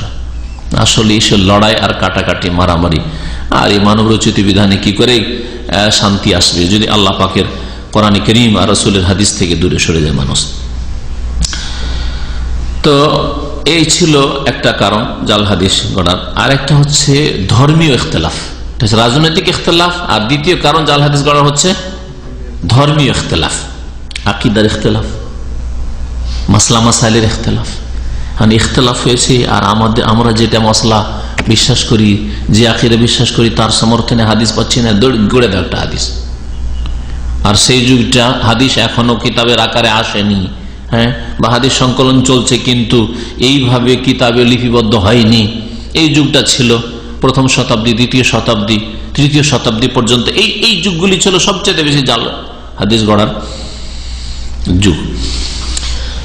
তো বিভিন্ন লোক এইভাবে জাল হাদিস গড়েছে নিজের স্বার্থে, এমনকি নিজের ইমামের প্রশংসায়। আর যে বিরোধী ইমাম, তার কুৎসায় জাল হাদিস গড়েছে। এর একটা নজির হচ্ছে মামুন বিন আহমদ দাজ্জাল কাজ্জাব, মিথ্যুক। মামুন বিন আহমদ ইরাকের কোন এক মসজিদের সম্ভবত কুফার খতিব ছিল, আর কত বড় যে মিথ্যুক ছিল। আর ইমাম আবু হানিফা রাহমাতুল্লাহ আলাইহির অন্ধভক্ত, আর এমন যে অবৈধ নাজাইজ অন্ধভক্ত। এক হচ্ছে ভক্ত হওয়া, আর একটা হচ্ছে নাজাইজ ভক্তি। নাজাইজ ভক্তি হচ্ছে যে ভালোবাসতে বাসতে তার সম্পর্কে জাল কথা অনেক গড়া, আর তার যদি কেউ বিরোধিতা করে এক দুটো মাসলায়, তাহলে তাকে একবার ডুবিয়ে দেওয়া। জাল হাদিস গড়েছে অনেকগুলি, তার মধ্যে একটি জাল হাদিস এই মামুন বিন আহমদ মিথ্যুকের হচ্ছে, ইয়াকুনু ফি উম্মতি রাজুলুন ইউকালু লাহু আবু হানিফা। আমার উম্মতে একটা লোক পয়দা হবে নবীর নামে, কালা রাসূলুল্লাহ বলে বর্ণনা করছে। রাসূলুল্লাহ সাল্লাল্লাহু আলাইহি ওয়াসাল্লাম বলেছেন, আমার উম্মতে একটা লোক পয়দা হবে যার নাম হবে আবু হানিফা। যার নাম হবে আবু হানিফা। হুয়া সিরাজ উম্মতি, সে হবে আমার উম্মতের প্রদীপ, আমার উম্মতের আলো, সিরাজ উম্মতি। আর আরেকটা হাদিস কি করলো, ইমাম শাফির কুৎসায়, ইয়াকুনু ফি উম্মতি রাজুলুন, আমার উম্মতে একটা লোক পয়দা হবে, হ্যাঁ, ইয়াকুনু ফি উম্মতি ইউকালু লাহু মুহাম্মদ ইবনে ইদ্রিস, তাকে বলা হয় মুহাম্মদ বিন ইদ্রিস। তার নাম হবে কি, মুহাম্মদ বিন ইদ্রিস আর শাফি, বাপের নাম ছিল ইদ্রিস আর তার নাম ছিল মুহাম্মদ, ইমাম শাফির নাম। হুয়া আদারু আলা উম্মতি মিন ইবলিস, সে ইবলিসের চাইতে বেশি আমার উম্মতের ক্ষতি করবে। ইমাম শাফি এত ক্ষতি করেছেন। হ্যাঁ, মামুন বিন আহমদ একজন কাজ্জাব দাজ্জাল ছিল ইরাকে। সে হাদিস গড়ল ইমাম শাফির কুৎসায়, যে আমার উম্মতে একটা লোক পয়দা হবে, ওর নাম হবে মোহাম্মদ বিন ইদ্রিস ও আদার আলা উম্মতি মিন ইবলিস, ইবলিসের চাইতে বেশি আমার উম্মতের ক্ষতি হল। 3 নম্বর হাদিস শুনেন এই মিথ্যুকের, দাজ্জালের। বলছে মান কারা খালফাল ইমামে মলিয়াফুহু নারান, কেউ যদি ইমামের পিছনে সূরা ফাতিহা পড়ে বা কোনো কেরাত পড়ে, তেলাওয়াত করে, তার মুখে আগুন দেওয়া হবে। এটা এই কাযযাবের গড়া। এটা আমাদের দেশের অনেক জাহেল বক্তারা বা যারা ধর্মান্ধ, মানে মযহাবের অন্ধ, হাদিস সহিহ জয়ীফ দেখা দেখি নেই, জাহিল। জাহেল না হয় মুতাজাহিল, হয় জাহেল আর না হলে মুতাজাহিল। বুঝেন জাহেল আর মুতাজাহিল? জাহেল মানে যে জানে না, সহিহ জয়ীফ জানেই না। অধিকাংশ ওয়াইজ বক্তা আমাদের সমাজের এরা হলো জাহেল, মূর্খ, জানেই না। আর মুতাজাহিল মানে হাদিসের জ্ঞান আছে কিন্তু মযহাবের অন্ধত্বের কারণে সহিহ জয়ীফের জ্ঞান চর্চার সুযোগ থাকা সত্ত্বেও প্রতিপক্ষ যে আছে, যারা বিরোধী, যারা সূরা ফাতিহা ইমামের পিছনে পড়ে, ওকে আস্তে আস্তে ডুবিয়ে দেওয়ার জন্য বয়ান করে। মুতাজাহিল, জাহেল বনে যাওয়া। জাহেল নয় কিন্তু জাহেল বনে যায়, তৈরি হয়ে যায়। এই কিছু নজির বললাম কেমন জাল হাদিস, মযহাবী ইখতিলাফ, মযহাবী দ্বন্দ্বের জন্য কেমন জাল কথা গড়ে। শুনবেন, আমি যখন বক্তব্য করেছিলাম মযহাবী কন্দল এবং তার অনিষ্ট, তাতে ওই কন্ডিশনগুলো বিভিন্ন কিতাব থেকে অনেক মেহনত করে হাসিল করেছিলাম। এখন সেগুলি কোথায় যে গেছে আল্লাহ জানে। এখন আবার নতুন করে মেহনত করতে হবে, আর না হলে আমার বক্তব্য আমাকে আবার নতুন করে শুনতে হবে। তো ওতে একটা বই এক মিথ্যুক লিখেছিল, আবু সালত তার উপনাম, ইমাম আবু হানিফা রাহমাতুল্লাহ আলাইহির প্রশংসা সম্পর্কে। তাতে লিখেছে যে ইমাম আবু হানিফা রাহমাতুল্লাহ আলাইহি যখন কাবা শরীফ আসলেন, তখন কাবা ঘরের ভিতর থেকে একটা গায়বী আওয়াজ আসলো। গায়বী আওয়াজ আসলো, গায়বী আওয়াজ এসে বলল, হে আবু হানিফা, ইন্নাল্লাহা কাদ গাফারা লাকা ওয়া লিমান তাবিআকা ইলা ইয়াউমিল কিয়ামাহ। আল্লাহ তোমাকে মাফ করে দেওয়ার ঘোষণা করলেন কাবা ঘর থেকে, আল্লাহর ঘোষণা, আর তোমার যত অনুসারী হবে কিয়ামত পর্যন্ত সবকে মাফ।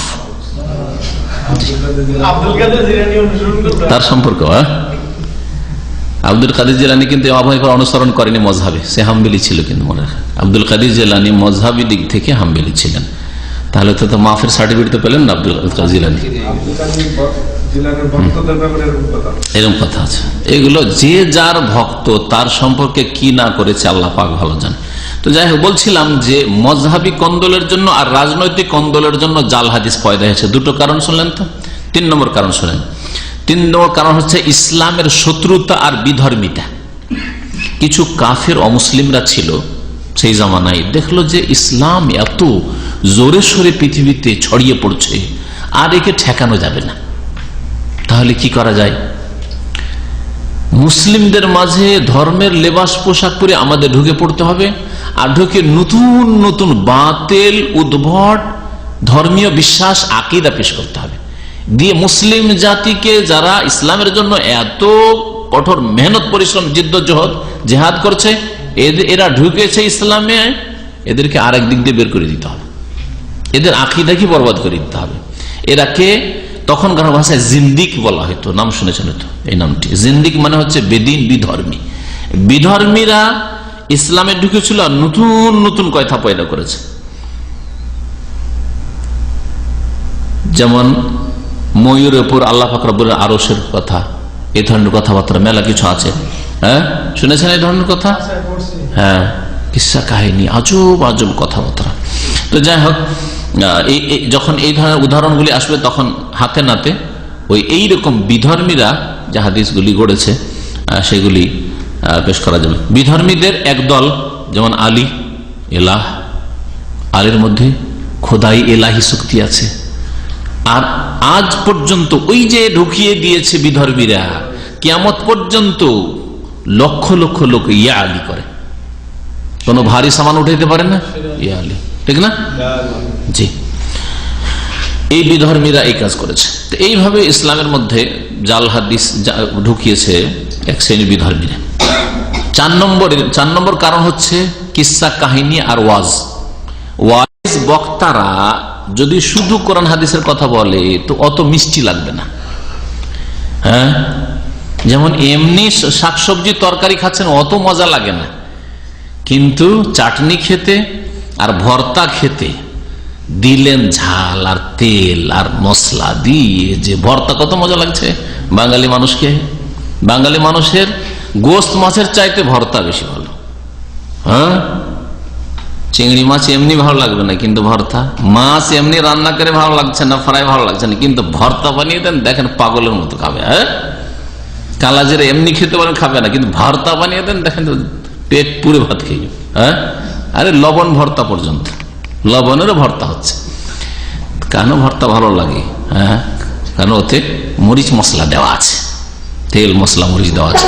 তো ওয়াইজ বক্তা এদেরকে প্রাচীন যুগে, আব্বাসীয় যুগে বড় বড় কিস্সা গো ওয়াইজ পয়দা হয়েছিল। এরা মিথ্যা বয়ান করত, না হলে মানুষ শুনবে না, লোকজন জমা হবে না। বুঝতে পেরেছেন? আমাদের সমাজে জলসা ওয়াজ মাহফিলে ওই রকম পেশাদার বক্তাগুলি কেন ডাকে? সুর করা বক্তা, 4-5 ঘন্টা বলবে কানে হাত দিয়ে, আর কোথাকার কিস্সা কোথায় যে শোনাইলো, মা আনজাল্লাহ মিন সুলতান, কোরআনে পাবেন না, হাদিস পাবেন না, কিন্তু শুনাইলো। সাদ্দাদের কিস্সা কোন আয়াত আছে? একটা হাদিস দেন তো, সাদ্দাদের বেহেশতের ঘটনা, একটা হাদিস, সহি হাদিস আছে। কিন্তু আমাদের ওয়াইজরা কি করে? মানুষকে কাঁদিয়ে ফেলে সাদ্দাদের বেহেশতের কথা বলে। হ্যাঁ, এইরকম কত কি যে আছে। তো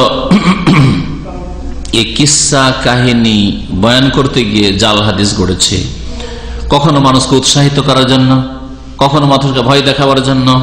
তারগিব তারহিব, তারগিব তারহিবের মধ্যে মানে উৎসাহিত করার জন্য, অনুপ্রেরণা যাতে জাগে ভালো আমল করার জন্য, অথবা ভয় পাই, পাপ করতে যাচ্ছে ভয় পাই, এইরকম জাল হাদিস গড়া শুরু করলো এক শ্রেণীর লোকেরা ওয়াজ করতে গিয়ে, ওয়াইজ বক্তারা। যেমন আমাদের অঞ্চলে এক বক্তার কথা শুনলাম, আমি বাড়িতে ছিলাম, তো আমার আত্মীয় এসে শুনেল যে আমি জলসা শুনতে গিয়েছিলাম, তো শুনে এসে যে ব্যক্তি তাস খেলবে, তাস খেলা জুয়া না, এমনি তাস খেলে, যে আমাদের দেশের লোকেরা অনেক সময় টাইম পাস করার জন্য, যেটা জায়েজ নয়, সময়ের অপচয় এবং আল্লাহর জিকির থেকে গাফিলতি অবশ্যই জায়েজ নাই।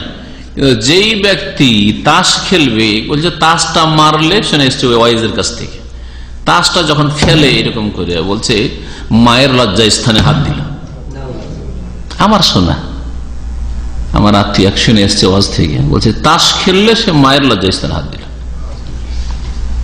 এইরকম আগের যুগেও ওয়াইজ আর বক্তা ছিল, আজকালকার কম বক্ত বক্তা। এই বক্তাগুলোকে আমি কম বক্ত কহি, ওই জন্য বক্তা, বক্তা আসলে বক্তা না, বক্ত, আর ওইটা কম লাগাইতে হবে, কম বক্ত, কম বক্ত।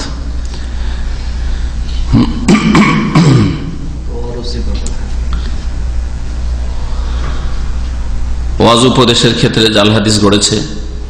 যেমন একজন লোকের কথা শোনেন, মাইসারা বিন আব্দে রব্বেহি, লোকটার নাম ছিল মাইসারা, বাপের নাম আব্দুর রব্বেহি।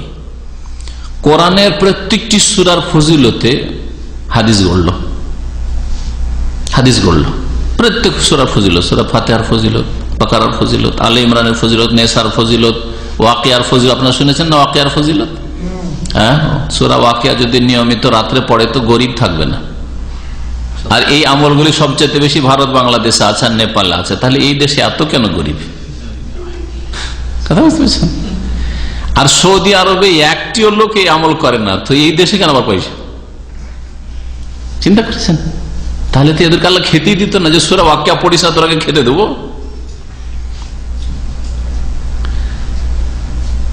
কোরআনের সূরার এক একটি সূরার ফজিলতে নানান হাদিস গড়লো মাইসা বিন আব্দে রব্বিহি। তখন ওকে জিজ্ঞাসা করা হলো যে এতগুলি পেলে কোথায় তুমি? আরে আমরা কেউ শুনিনি, তুমি এতগুলি কথা পেলে কোথায়?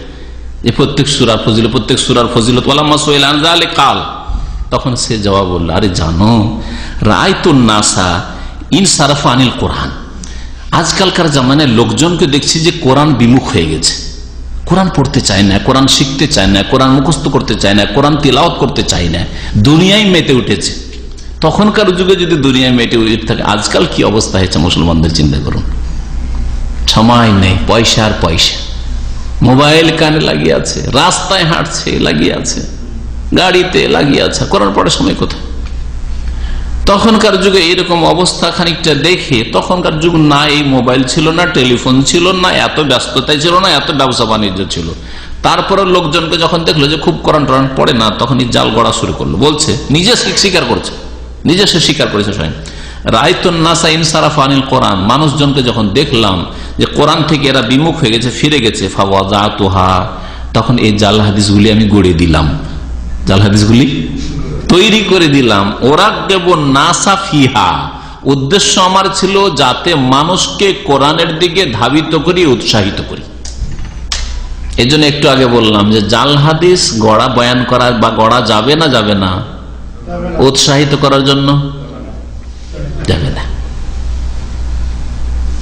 ওই জাহেলরা বলেছে মান কাযাবা আলাইয়া, আরবি ভাষায় আলাইয়া অনেক সময় বিপরীত অর্থ হয়, যে যেই ব্যক্তি আমার বিরুদ্ধে, আলাইয়া মানে যেমন দা আলাইয়া মানে আমার উপর বদদুয়া করলো, আর দা লাহু লামটা সমর্থনে আছে, দা লাহু মানে ওর জন্য নেক দোয়া করলো, আর দা আলাইহে মানে ওর উপর বদদুয়া করলো। তো মান কাযাবা আলাইয়া মুতাআম্মিদান, যে সহিহ মুসলিমের হাদিসটা আছে, যেই ব্যক্তি আমার সম্পর্কে মিথ্যা কথা গড়বে, মিথ্যা কথা জেনে শুনে বলবে, তা সেই ব্যক্তি জাহান্নামে তার স্থান তৈরি করে নিক, তাই না হাদিসটা? এই হাদিসের এই জাহেল মূর্খরা ব্যাখ্যা করেছিল মান কাযাবা আলাইয়া, নবী বলেছেন আমার সম্পর্কে মানে আলাইয়া আমার বিরুদ্ধে, আমার ক্ষতি করার জন্য, শরীয়তের ক্ষতি করার জন্য যদি মিথ্যা কথা বলে তাহলে জাহান্নামে যাবে। আর আমরা তো শরীয়তের ক্ষতি করার জন্য না, কোরআনের ক্ষতি করার জন্য, কোরআনের লাভ করার জন্য, কোরআন বেশি বেশি পড়ুক মানুষ, হ্যাঁ নামাজের দিকে আসুক, মসজিদের দিকে আসুক, এই জন্য জাল হাদিস গড়েছি। দেখছেন কেমন জেহালত? হ্যাঁ, মানে ইসলামের স্বার্থে যদি মিথ্যা কথা বলি তাহলে অসুবিধা নেই। যেমন এক শ্রেণীর লোকেরা আজকাল ওই বাড়াবাড়ি কথাবার্তা এই জন্যই বলে যে মানুষকে আমরা তো ধর্মের কথাই বলছি, সুতরাং জাল জয়ীফ, এমন অসুবিধাটা কি আছে? 6 নম্বর উদ্দেশ্য ছিল পয়সা অর্জন করা, তাকাসসুব, পেট পূজা এবং ধন সম্পদ কি করে আসবে, এই স্বার্থে জাল হাদিস গড়া, এই স্বার্থে জাল হাদিস গড়া। যেখানে দেখতো যে এখানে এইরকম কথা যদি বয়ান করে দিই তাহলে এটা ভালো অঙ্কের পয়সা আসবে, বিশেষ করে নেতাদের কাছে, খলিফাদের কাছে, খলিফার বংশধর পয়সাওয়ালা এরা, এদের সমর্থনে যদি দু একটা জাল হাদিস টাদিস বলে দিই তাহলে এরা আমাদের দান খেরাত করবে, বকশিস দেবে, এই উদ্দেশ্যে গড়া হইতো। 7 নম্বর উদ্দেশ্য ছিল জাল হাদিস গড়ার জাতীয়তা। জাতীয়তা, জাতীয়তা কিরকম? রং বর্ণের জাতীয়তা, গোত্রীয় জাতীয়তা, ভাষার জাতীয়তা, দেশগত জাতীয়তা, আর সবগুলি হারাম। যে কোনো ধরনের জাতীয়তা ইসলামে হারাম, কাবিরা গুনাহ। এমনকি অনেক ওলামারা বলেছেন জাতীয়তা কুফরি। শেখ বিন বাজ রহমতুল্লাহ আলাইহ এবং শেখ সালেহ ফৌজান হাফিজাহুল্লাহর পড়লাম যে জাতীয়তা হচ্ছে কুফরি, কারণ এটা কাফেরদের সাথে মিত্রতা পয়দা করে আর মুসলিম থেকে দূরে সরায়। কি করে? কাফের সাথে মিত্রতা তৈরি করে এই জাতীয়তা, আর মুসলিম থেকে দূরে সরায়। যেমন একজন লোক যদি চীনের মুসলমান হয় আর আপনি বাংলাদেশের, হজে দেখা হইল, চীন দেশের কোথায় বাড়ি? ও জাপান, অনেক দূরে, অথচ দিনই ভাই। আল্লাহ কোরআন বলছে ইন্নামাল মুমিনুনা ইখওয়া, মুমিনরা পরস্পর ভাই। ওটা আপনার ভাই ছিল চীনের, ওটা আপনার জাপানের ভাই ছিল, ওটা আমেরিকার ভাই ছিল, আপনার ওটা সৌদি আরবের ভাই ছিল, ঠিক না? ভাষা এর এক শব্দ বুঝি না, একটা অক্ষর বুঝি না, কি? আর যদি এটা বাংলাদেশের হিন্দু পান, বাংলাদেশের একটা খ্রিস্টান পেয়ে যান, যারা ভারতের যদি জাতীয়তা থাকে, তাহলে জাতীয়তা নেই তো আলহামদুলিল্লাহ, যার জাতীয়তা ইসলাম তো কামিয়াব। কিন্তু আজকাল এইরকম লোক শতকরা একটা পাওয়া মুশকিল, যার জাতীয়তা শুধু ইসলাম, আমি প্রথম মুসলিম, তারপরে আর কিছু, আর কিছুর আমার কাছে তেমন কোনো মূল্য নেই, এইরকম লোক পাওয়া মুশকিল। পাকিস্তানের অনেক লোকই বলে যে मैं पहले পাকিস্তানি হুঁ ফির মুসলিম হুঁ। কুফরি কথা। যে কোনো দেশের মানুষের কথা বলে, যে কোনো দেশের মানুষ প্রথম এই ধরনের কথা যদি বলে যে আমি প্রথম পাকিস্তানি, প্রথম বাংলাদেশি, প্রথম ভারতীয়, তারপরে মুসলিম, তাহলে কুফরি কথা, কুফরেট। আমি প্রথম মুসলিম, আর এটাই হচ্ছে আমার সম্পর্কের ভিত্তি। তো জাতীয়তা কয়েক রকমের হয়। একটা হচ্ছে বর্ণগত জাতীয়তা, কালো কালো, সাদা সাদা, কৃষ্ণাঙ্গ আর শ্বেতাঙ্গের যে লড়াই আমেরিকায় চললো, আর সাউথ আফ্রিকায় শুনেছেন আপনারা অনেকে। আর একটা হচ্ছে গোত্রীয় জাতীয়তা। গোত্রীয় জাতীয়তা, এক বংশ আর এক বংশে বিবাহ দেবে না, এক গোত্র আর এক গোত্রে বিয়ে দেবে না। আমাদের দেশের যারা চাষি তারা তাঁতির মধ্যে বিয়ে দেবে না, তাঁতিরা এর মধ্যে দেবে না। কত রকমের জাতীয়তা আছে। আমরা সৈয়দ বংশ, আমরা হচ্ছে ভূঁইয়া, সুতরাং এই যে মন্ডল বা এই কি বলছে মিয়া, এদের মধ্যে দেব না বিবাহ শাদী। তাহলে এটা হচ্ছে বংশীয় গোত্রীয় জাতীয়তা। আর একটা হচ্ছে ভাষাগত জাতীয়তা, আর একটা হচ্ছে দেশগত বা ভূমিগত জাতীয়তা। এই সবগুলি জাতীয়তা মুসলিমদেরকে আজকাল ছিন্ন ভিন্ন করে দিয়েছে। মুসলিমরা এসব রোগে জর্জরিত। জাতীয়তা কুফরি কেন? ওলামারা যে বলেছে জাতীয়তা কুফরি, শুধু এমনি পাপ নয় বা এমনি এটা মানে অনইসলামিক বিষয় নয় শুধু, বরং এটা কুফরি কেন? কি বলেছিলাম সংক্ষেপে? যে আল্লাহর শত্রু কাফেরকে আপনজন বানিয়ে দেয় জাতীয়তা, আর আল্লাহর বন্ধু মুমিনকে দূরে সরিয়ে দেয়। বললাম না? ও কোথাকার, ওর ভাষা ইন্দোনেশীয়, ওর ভাষাও বুঝি না। এটা ইন্দোনেশিয়ার সাথে বসতে বললে, খেতে বসতে বললে খরচি লাগে। ইন্দোনেশি, ওর সভ্যতা আলাদা, ওর দেশ আলাদা, ওর ভাষা একটা বুঝি না, ওর প্লেটে বসতে রুচি হয় না। অথচ সে মুসলিম ভাই, আপনার আমার মুসলিম ভাই। কিন্তু একটা বাঙালি হিন্দুকে যদি আপনার প্লেটে বসিয়ে দেওয়া হয়, একসাথে মেশ করে খাচ্ছে। বাঙালি খ্রিস্টানকে যদি একসাথে বসিয়ে দেওয়া হয়, হিন্দি ভাষী একটা, কেরালা ভাষী, ইন্ডিয়ান, মুসলিম একজন আর একজন কাফের যদি বসিয়ে দেওয়া, অসুবিধা নেই। मैं भी इंडिया का तुम भी इंडिया का, আউযুবিল্লাহ। এই যে মুসলমানের ভাষা, এটা অসুবিধা না ভাই, আপনি বাঙালি আমি বাঙালি। একজন আল্লাহর শত্রু, একজন আল্লাহর বন্ধু, কি করে হইতে পারে এটা? অসুবিধা না, আমিও বাঙালি তুমি বাঙালি, অসুবিধা না। আমরা সবাই সৌদি, শিয়া সুন্নি হইলে কি, আমরা সবাই সৌদি। বন্ধু বানিয়ে দিল না কাফেরকে, বন্ধু বানিয়ে দিল না আপনার ইয়েকে, আল্লাহর শত্রুকে।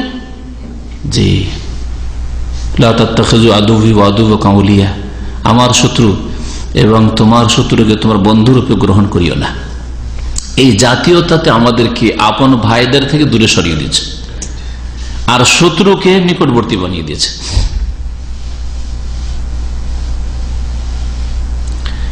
এই কোন রকমের জাতীয়তা যতগুলি বললাম, এই জাতীয়তা ইসলামের নেই। ইসলামের জাতীয়তা হচ্ছে ইসলাম, ইন্না দীনা ইনদাল্লাহিল ইসলাম, আর ইন্না আকরামাকুম ইনদাল্লাহি আতকাকুম, তোমাদের মধ্যে সবচেয়ে সম্মানীয় কে? যে ব্যক্তি যত বেশি আল্লাহকে ভয় করে। যে ব্যক্তি যত বেশি আল্লাহকে ভয় করে, সেই ব্যক্তির সাথে তত বেশি আপনার সম্পর্ক হবে, যদি আপনার সত্যি ইমানি জজবা থাকার, ইমানি মহব্বত থাকে। তো এই জাতীয়তার কারণে বেশ কিছু জাল হাদিস গড়া হয়েছে। আরব এক শ্রেণীর লোকেরা আরবি ভাষার ফজিলতে, আর আরব জাতির ফজিলতে, আবার বিভিন্ন বংশ, বিভিন্ন বংশের ফজিলতে, বিভিন্ন শহরবাসী, বিভিন্ন শহরের ফজিলতে হাদিস গড়েছে। মক্কা মদিনার ফজিলতে হাদিস সহি আছে, শাম দেশের ফজিলতে, ইয়ামানের ফজিলতে হাদিস সহি আছে। কিন্তু এছাড়া ধরেন জিদ্দার ফজিলত জাল হাদিস আছে, তারপরে আপনার বাসরার ফজিলত, কুফার ফজিলত, হ্যাঁ, মিশরের কোন শহরের ফজিলত, এরকম বহু জাল হাদিস গড়া আছে, বহু জাল হাদিস গড়া আছে। তো জাল হাদিস এরকম ভাষার ক্ষেত্রে জাল হাদিস আছে। জান্নাতের ভাষা কি হবে? লিসানুল জান্নাতুল আরাবিয়াত ওয়াল ফারসিয়াত। ইরানি অগ্নিপূজকরা অনেকে মুসলমান হইলেও এই ফার্সি ভাষার জাতীয়তা ছাড়তে পারলো না, তখন হাদিস গড়ল জান্নাতের ভাষা দুটো হবে, আরবি ভাষা আর ফার্সি ভাষা। আরবি ভাষা, ফার্সি ভাষা।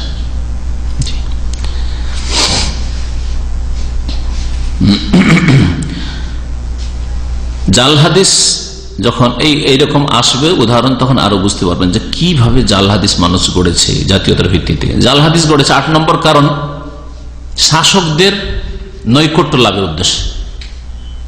রাজা বাদশাদের, মন্ত্রীদের, হ্যাঁ, যারা প্রভাবশালী তাদের নৈকট্য লাভের উদ্দেশ্যে জাল হাদিস গড়েছে, যাতে করে ওদের মন মেজাজ মুআফিক হাদিস যদি পেশ করে দিই তাহলে বকশিস পাবো, এরকম করেছে। গিয়াস বিন ইব্রাহিম নাখি এই মিথ্যাবাদী ছিল। আগের যুগের রাজা বাদশারা ভোগ বিলাসী তো ছিল, আব্বাসীয় আমলে ভোগ বিলাসী রাজা বাদশারা ছিল। একদিন কবুতর নিয়ে খেলছিল মেহদি, বাদশাহ মেহদি কে জানেন? কি আছে? শেষ হয়ে গেছে, সময় প্রায় শেষ হয়ে গেছে, মেলা সময় হয়ে গেছে। তো ওকে কবুতর নিয়ে খেলতে দেখে, ওই মাহদি কবুতর নিয়ে খেলছে, ঠিক আছে, এ যদি একজন আলেম হয়তো, হক্কানি আলেম, তাহলে দেখে একটু লজ্জা পেত। যেমন একটা লোক তাস খেলছে বা ধূমপান করছে, আমাদেরকে দেখলে অনেকে লজ্জা পায় না? আমাদের আখলাক আমল যদি ভালো থাকে তো লজ্জা পাবে দেখলে। কিন্তু আমরা একটা লোক সিগারেট খাচ্ছে, আসসালামু আলাইকুম, কেমন আছেন, ভালো আছেন, বসেন, আর লজ্জা পাবে? এটা আলেমদের চরিত্র হওয়া উচিত। সিগারেট খাচ্ছে আর এই পয়সাওয়ালা চৌধুরী সাহেব, মহাজন সাহেব অথবা নেতা সাহেব, মাদ্রাসার সেক্রেটারি, সভাপতি, মুহতামিম, সেই জন্য আসসালামু আলাইকুম, কেমন আছেন, বসেন, না, কখনো না। অন্তর থেকে, কমপক্ষে অন্তর থেকে ঘৃণা হচ্ছে যে আপনি সে মজলিস বর্জন করেন, দেখছেন যে সিগারেট খাচ্ছে, টান দিয়ে ওখান থেকে সরে পড়েন, তাহলে আপনার শ্রদ্ধা থাকবে। ওরাও বুঝে যে কে হক্কানি আলেম আর এগুলি হচ্ছে পয়সা দিয়ে এগুলোকে কেনা যায়, ওরাও বুঝে, নেতারা বুঝে। তো এই বাদশাহ মেহেদি খেলা করছিল কবুতর নিয়ে, ওই সময় আর কবুতর খুব খেলা ভালোবাসতো। ওকে দেখে গিয়াস বিন ইব্রাহিম নাখি এসে একটা হাদিস গড়ে দিল। হাদিসে ছিল কিছুটা, ও বাড়িয়ে দিল, লা সাবাকা ইল্লা ফি নাসলিন আও খুফফিন আও হাফিরিন আও জানাহিন বাড়িয়ে দিল। নবী কারীম সাল্লাল্লাহু আলাইহি বলেছেন যে প্রতিযোগিতা কোনো নেকির কাজ নাই, কম্পিটিশন, প্রতিযোগিতা, ম্যাচ, এগুলো কোনো নেকির কাজ নাই। তবে ইল্লা ফি নাসলিন, তীর ধনুকের প্রতিযোগিতা, এতে সওয়াব আছে, কারণ এটা জিহাদের ময়দানে কাজ দেবে আল্লাহর শত্রুকে দমন করার ক্ষেত্রে। আও খুফফিন, অথবা উটের প্রতি উট দৌড় প্রতিযোগিতা, আও হাফেরিন, অথবা ঘোড় দৌড় প্রতিযোগিতা, এগুলি হচ্ছে নেকির কাজ, কারণ এগুলি প্রত্যেকটা আল্লাহ পাকের দ্বীনকে শক্তিশালী করার ক্ষেত্রে কাজে আসবে। তাতে আর একটু বাড়িয়ে দিয়ে মেহেদি খলিফাকে খুশি করতে চাইল কি, আও জানাহিন, জানাহা মানে ডানা, পাখির ডানা, অর্থাৎ পাখি নিয়ে, পাখিতেও যে পাখির যদি কেউ প্রতিযোগিতা করে তাতেও সওয়াব আছে।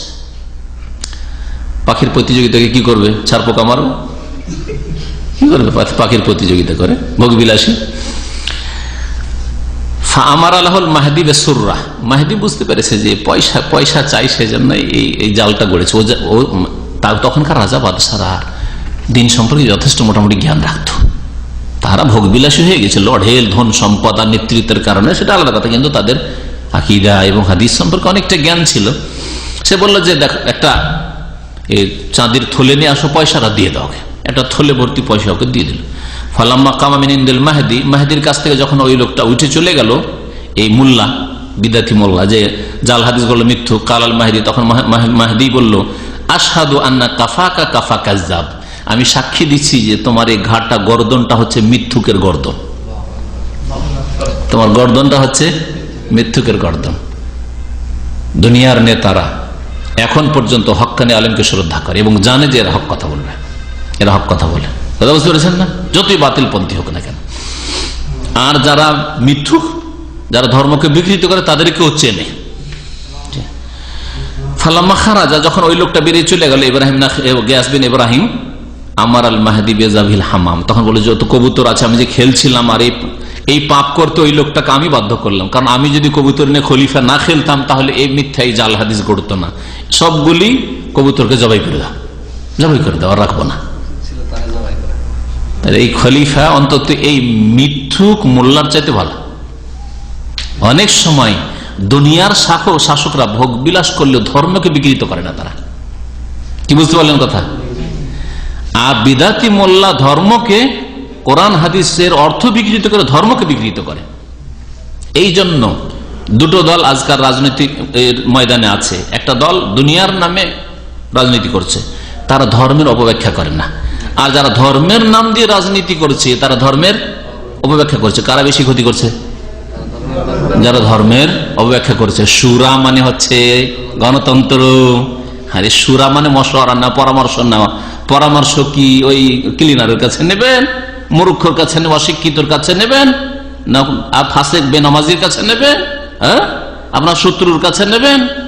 আর গণতন্ত্রের ভোট শত্রুর নিতে হবে, মিত্রর নিতে হবে, বেনামাজির নিতে হবে, বেদিনের মদখরের নিতে হবে, হ্যাঁ, সেনাকারীর নিতে হবে, ঠিক না? তো বলছিলাম যে অনেক সময় দুনিয়ার ভোগবিলাসী শাসক কার চাইতে ভালো? বিদাতি মোল্লা চাইতে ভালো, বিদাতি মোল্লা চাইতে ভালো। আল্লাহ পাক রব্বুল আলামিন যেন আমাদের কোরআন বুঝার এবং কোরআনী জীবন গড়ার তৌফিক দান করেন, আমাদের নিজেদের সংশোধন করার তৌফিক দান করেন, কোরআনে কারীমের দিকে, রাসূলের হাদিসের দিকে দাওয়াত দেওয়ার মানব জাতিকে তৌফিক যেন দান করেন। আল্লাহ পাক আমাদের দাওয়াতে যেন বরকত দান করেন। আল্লাহ পাক আমাদের যেসব ভাইরা বালা মুসিবত রয়েছেন বালা মুসিবত যেন দূর করে দেন। যেসব ভাইরা অসুস্থ রয়েছেন, বোনেরা অসুস্থ রয়েছেন, মুমিন মুমিনাত, আল্লাহ পাক তাদের যেন সুস্থতা দান করেন, তাদের শিফা দান করেন, আরোগ্য দান করেন। আল্লাহ পাক যারা বিপদ আপদে রয়েছে, মজলুম হয়ে রয়েছে, আল্লাহ পাক তাদের জুলমের যেন অবসান ঘটান। আল্লাহ পাক তাদেরকে যেন সম্মানজনক জীবন দান করেন, তাদের বালা মুসিবত যেন দূর করে দেন। আল্লাহ পাক আমাদের গুনাহ খাতা মাফ করে দেন। নবী করিম সাল্লাল্লাহু আলাইহি ওয়াসাল্লামের তরিকায় আমাদেরকে জীবন যাপনের তৌফিক দান করেন। রব্বানা লা তুআখিযনা ইন নাসিনা আও আখতানা রব্বানা ওয়ালা তাহমিল আলাইনা ইসরান কামা হামালতাহু আলাল লাযিনা মিন ক্বাবলিনা রব্বানা ওয়ালা তুহাম্মিলনা মা লা তাকাতা লানা বিহি ওয়া'ফু আন্না ওয়াগফির লানা ওয়ারহামনা আনতা মাওলানা ফানসুরনা আলাল কওমিল কাফিরিন ওয়া সাল্লাল্লাহু আলা নবিয়িনা মুহাম্মদ ওয়া আলা আলিহি ওয়া সাহবিহি আজমাইন। 9 নম্বর কারণ হচ্ছে জাল হাদিস গড়ার যারা গড়েছে ব্যক্তি স্বার্থ অথবা কারো থেকে কোনো প্রতিশোধ নেওয়া, কারো উপর রাগ আছে, ঝাল আছে, আক্রোশ আছে, প্রতিশোধ নেওয়া কোনো ব্যক্তি থেকে অথবা কোনো গোষ্ঠী থেকে। অনেক সময় ব্যক্তির ওপর রাগ, অনেক সময় হয়তো ব্যক্তির নয়, একটা গোষ্ঠী, একটা জাতির ওপর আপনার আক্রোশ আছে। যেমন যে কোনো কারণে হোক না কেন, অনেক বাঙালিদের পাকিস্তানের নাম শুনলেই একটা আক্রোশ আছে, জাতির উপর একটা রাগ। ওর প্রেক্ষাপট আছে, অনেক কথাই সহি আছে, অনেক কথাই অতিরঞ্জন বাড়াবাড়িও আছে। যারা এইসব অপরাধ করেছে তারা দুনিয়া থেকে চলে গেছে, আল্লাহর কাছে ওর শাস্তি পেয়েও গেছে, যেই পক্ষেরই হোক না কেন। তো যাই হোক, এইরকম হয়ে থাকে। তো যেই যুগটা ছিল হাদিস সংকলনের যুগ, হাদিস চর্চার যুগ, সেই যুগে এইরকম ব্যক্তি স্বার্থকে শক্তিশালী করার জন্য অথবা কারো থেকে প্রতিশোধ নেওয়ার জন্য কোনো ব্যক্তি বা গোষ্ঠী থেকে এইরকম জাল হাদিস গড়া হয়েছে। এর উদাহরণ দিতে গিয়ে একটা ঘটনা উল্লেখ করেছেন হাদিস বিশারদরা, যে সাদ বিন তুরাইফ বলে একজন লোক ছিল, পেশাগত সে মুচি ছিল। মুচি বুঝেন কাকে বলে? মুচি আমরা আঞ্চলিক ভাষায় চামার বলি। চামার, হ্যাঁ, মানে চামড়ার কাজ যারা করে ওরা হলো চামার। যদি আমাদের সেই চামারটা আবার গাল হিসাবে ব্যবহার হয়, হ্যাঁ, কিন্তু আসলে এটা পেশা মুচি। একদিন ওর ছেলে, এই সাদ বিন তুরাইফের ছেলে, মুচি ছেলে, একদিন কাঁদতে কাঁদতে বাড়ি চলে এসছে। মক্তবে পড়াশোনা করত। মক্তব বুঝেন? ছোট মাদ্রাসা, কায়দা আমপাড়া পড়ার মাদ্রাসা, কোরআন পর্যন্ত পড়া যায়, মসজিদ ভিত্তিক যেসব মাদ্রাসা অথবা ছোট ক্লাসে পড়ায় মক্তব। ছেলেকে জিজ্ঞাসা করলো, কেন কান্না করো তুমি, কাঁদছো কেন? ফাকালা দারাবানিল মুআল্লিম, আমাকে ওস্তাদে মেরেছে। ফাকালা সাদ, তখন ওই মুচি সাদ বলছে, আমা ওয়াল্লাহি লা আখুজিয়ান্নাহুম, আল্লাহর কসম করে বলছি আজকে ওকে লাঞ্ছিত করে ছাড়বো। তোমার শিক্ষককে তোমাকে মেরেছে, লাঞ্ছিত করে ছাড়বো, আজকে অপদস্থ করে ছাড়বো। একবার করলো কি, সুম্মা ওয়াদা হাদিসান কালাফি, তারপর একটা হাদিস গড়িয়ে দিল। এই মক্তবের শিক্ষকদের, মানে ছোট ধরনের শিক্ষক, কায়দা আমপারা কোরআনের শিক্ষকদের দুর্নামে, হ্যাঁ, যে নবী সাল্লাল্লাহু আলাইহি ওয়াসাল্লাম এদেরকে নোংরা নিকৃষ্ট বলেছেন, এগুলো একটা হাদিস গড়িয়ে দিলাম। সে হাদিসটা খুব প্রসিদ্ধ হাদিস, জাল হাদিস। মুআল্লিমু সিবিয়ানিকুম শিরারুকুম, মুআল্লিমু সিবিয়ান, সিবিয়ান সাবিয়ন মানে অপ্রাপ্তবয়স্ক নাবালক ছেলেরা, তোমাদের নাবালক ছেলেদের শিক্ষকরা তোমাদের সমাজের সবচাইতে খারাপ মানুষ, নিকৃষ্ট মানুষ। মুআল্লিম ও সিবিয়ানেকুম সেরা রেকুম, এই হাদিস গড়ে দিল, দিয়ে সমাজে চালিয়ে দিল। যত এই মোল্লা আছে, ছোট ধরনের, আমাদের দেশে আবার এক শ্রেণীর লোকের আবার মোল্লা সবাইকে বলে না, আমাদের দেশে ভাগ আছে এগুলো, মোল্লা, মৌলভী, মৌলানা, বুঝতে পারছেন? মোল্লা মুন্সি কাছাকাছি, তারপরে মৌলভী, মৌলানা, তারপরে তখন আল্লামা, অমুক তমুক, এই ভাগ আছে। এগুলো মানুষের মন গড়া দেশাচার ভাগ। যাই হোক, তো তোমাদের নাবালক ছেলেদের শিক্ষকরা হচ্ছে তোমাদের সমাজের নিকৃষ্ট মানুষের আরো। 10 নম্বর কারণটা দিয়ে শেষ করছি। এছাড়াও বেশ কিছু কারণ আছে, কিন্তু প্রসিদ্ধ কারণগুলি এগুলি জাল হাদিস সাধারণত মুসলিম সমাজে ছড়িয়ে পড়ার। সেটা হচ্ছে খ্যাতির উদ্দেশ্যে।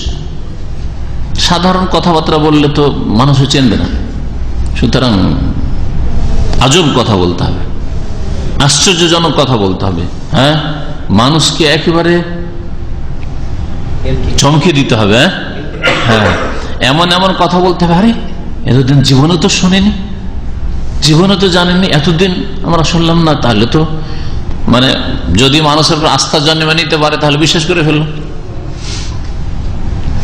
হাদিস গড়ার ক্ষেত্রে এইরকম এক শ্রেণীর লোকেরা নিজের খ্যাতির জন্য, নিজে প্রসিদ্ধ হওয়ার জন্য, অথবা সাথী সঙ্গী সেই সমসাময়িক লোকদের ওপর প্রাধান্য লাভের উদ্দেশ্যে জাল হাদিস গড়েছে।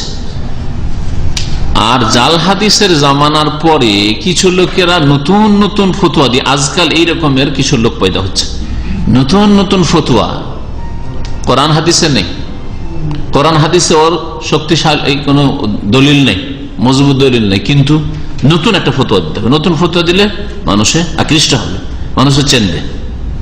এই ধরনের মন মানসিকতা কিছু লোকের আছে, যার ফলে আজব আজব ফতুয়া দেয়।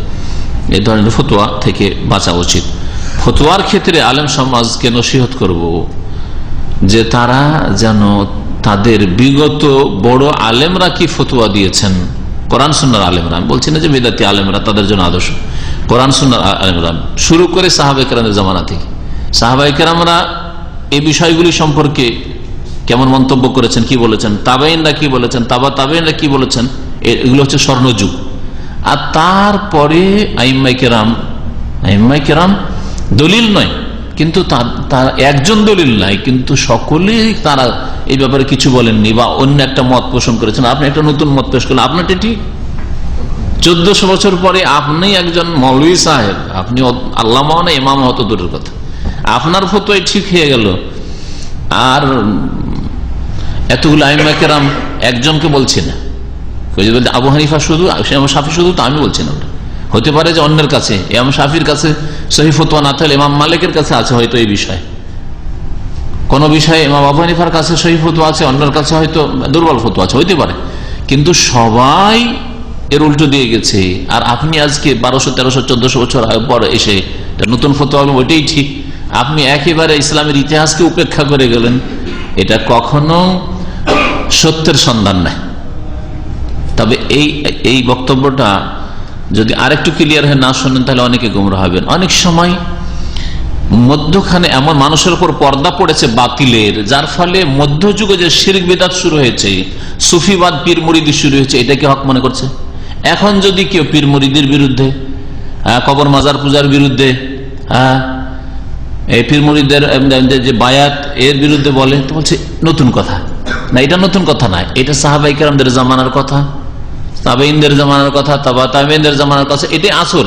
কিন্তু বাতিলের পর্দা পড়ে গেছে, সুফিবাদের বাতিল, শিরক বিদআতের বাতিল, কবর মাজার পূজার বাতিল, ব্যক্তি পূজার বাতিলের পর্দা পড়ে যাওয়ার কারণে অনেককে নতুন মনে হচ্ছে। এর নাম নতুন নাই, কিন্তু আসলটাকে খতিয়ে দিতে হবে যে নবী করিম সাল্লাল্লাহু আলাইহি ওয়াসাল্লাম এবং সাহাবায়ে কেরাম, তাবেঈন, তাবেঈন, এবং আবু হানিফা, শাফি, মালিক, আহমদ, ইমাম বুখারী, মুসলিম, আবু দাউদ, তিরমিজি, নাসাঈ, ইবনে মাজাহ, আইম্মায়ে কেরাম, মুহাদ্দিসিন, ফুকাহা, তাদের অভিমত কি ছিল, বুঝতে পেরেছেন কথা? সব ক্ষেত্রে এই কথা, আগের কথাটি ঢালহারে লাগানো যাবে না, যে আপনাকে নতুন লাগলে সেটা নতুন না, দেখতে হবে। যেমন আজকাল যদি সালামের পরে সম্মিলিত মোনাজাত কোথাও থেকে উঠাইতে যান, যে জনসাধারণ কি বলবে, মানে এক শ্রেণীর মোল্লা মৌলবি কি বলবে, যে নতুন ফতোয়া নিয়েছে, দেখো মোনাজাত উঠিয়ে দেবে। তো মোনাজাত উঠিয়ে দেওয়াটা নতুন না মোনাজাত করাটা নতুন? করাটাই নতুন। কারণ নবী সাল্লাল্লাহু আলাইহি ওয়াসাল্লাম, সাহাবায়ে কেরাম, খোলাফায়ে রাশিদিন, তাবেঈন, তাবা তাবেঈন, আইম্মা আরবা, মুহাদ্দিসিন, কারো জামানায় এই সম্মিলিত মোনাজাত ছিল নামাজের পরে। তাহলে ওটাই হচ্ছে আসল। মধ্যখানে বাতিলের বিদাতের পর্দা পড়ে গেছে, বিশেষ করে ভারত উপমহাদেশে। বুঝতে পেরেছেন? এই জন্য যে বিষয়টা বললাম সেটা বোঝার চেষ্টা করতে হবে। জি,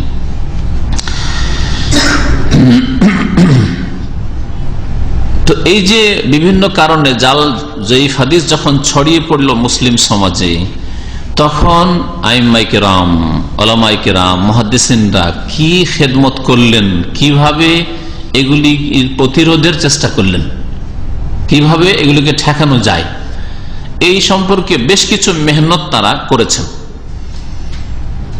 এই মেহনতের পদক্ষেপগুলি সংক্ষেপে শুধু পয়েন্টগুলি বলি। প্রথম পদক্ষেপ হচ্ছে তাদের হাদিস সংকলন, সহি হাদিস সংকলন করে, যেগুলি প্রমাণিত হাদিস, সহি অথবা হাসান, মকবুল, গ্রহণযোগ্য হাদিস, যেগুলি বিশ্বস্ত সূত্রে হাদিসগুলি প্রমাণিত হয়েছে। সূত্র যে সনদ, হাদিসের দুটো দিক, একটা হচ্ছে সনদ, একটা হচ্ছে মাতান। মাতান মানে হচ্ছে হাদিসের বিষয়বস্তুটা, নবী সাল্লাল্লাহু আলাইহি ওয়াসাল্লাম এই বলেছেন, যে কথাটি নবী সাল্লাল্লাহু আলাইহি ওয়াসাল্লাম, এটা হচ্ছে মাতান। অথবা নবী কারীম সাল্লাল্লাহু আলাইহি ওয়াসাল্লাম এই কাজগুলি করেছেন, নবী সাল্লাল্লাহু আলাইহি ওয়াসাল্লাম এই কাজগুলি করা হয়েছে, নবী সাল্লাল্লাহু আলাইহি ওয়াসাল্লাম নীরব থেকেছেন, এটা নাম হচ্ছে মাতান। আর এই নবী সাল্লাল্লাহু আলাইহি ওয়াসাল্লামের কথা বা নবী সাল্লাল্লাহু আলাইহি ওয়াসাল্লামের আমলটাকে যেই বর্ণনাকারীরা বর্ণনা করেছেন, আবু হুরায়রা বর্ণনা করেছেন, আবু বকর বর্ণনা করেছেন, মা আয়েশা বর্ণনা করেছেন, আব্দুল্লাহ বিন ওমর বর্ণনা করেছেন রাদিয়াল্লাহু তাআলা আজমাইন, তাদের থেকে শুরু করে সাহাবী থেকে তাবেঈ শুনলেন, তাবেঈ থেকে হয়তো আরেক তাবেঈ, অথবা তাবেঈ থেকে তাবা তাবেঈ, তাবা তাবেঈ থেকে তারপরের স্তরের আইম্মায়ে কেরাম বা বর্ণনাকারীরা, এই করে যে কোন ইমামের কাছে হাদিসটা পৌঁছিল, যেমন ইমাম বুখারীর কাছে হাদিসটা পৌঁছিল, 3, 4, 5, 6, 7 স্তরের পরে, 7 জন, 5 জন, 6 জন, কমে পক্ষে 3 জন। বুখারীতে বেশ কিছু হাদিস রয়েছে যেগুলি সোলাসি হাদিস, মানে 3 জনের মাধ্যমে নবী সাল্লাল্লাহু আলাইহি ওয়াসাল্লাম পর্যন্ত তিনি হাদিস পৌঁছেছেন। তো এটাকে সনদ বলা হয়। রাবি বর্ণনাকারীদের যে সিলসিলা, এটাকে কি বলা হয়? সনদ, যেটাকে বাংলায় সূত্র বলা হয়। আপনি এই কথাটা কোন সূত্রে, ঘটনাটা কোন সূত্রে বলছেন যদি আপনাকে জিজ্ঞাসা করো, তখন বলবেন যে ভাই আমি তো দেখিনি, তবে আমি নিচে একজন লোকের কাছে শুনে এলাম। আচ্ছা, ও কার কাছে শুনেছে? তার হচ্ছে ওকে জিজ্ঞেস করলাম, তো সে বললো যে সে শিকড় থেকে শুনে এসছে। আচ্ছা, ও কোথা থেকে শুনলো? ঘটনা তো খবরের। তো ও বলছে যে খবরের এক লোকের সাথে আমার দেখা হয়েছিল রাস্তায়। এর নাম হচ্ছে সানাদ। বুঝতে পেরেছেন? জি, এর নাম হচ্ছে সানাদ। উদাহরণ দিয়ে বললাম যাতে বুঝতে সুবিধা হয়।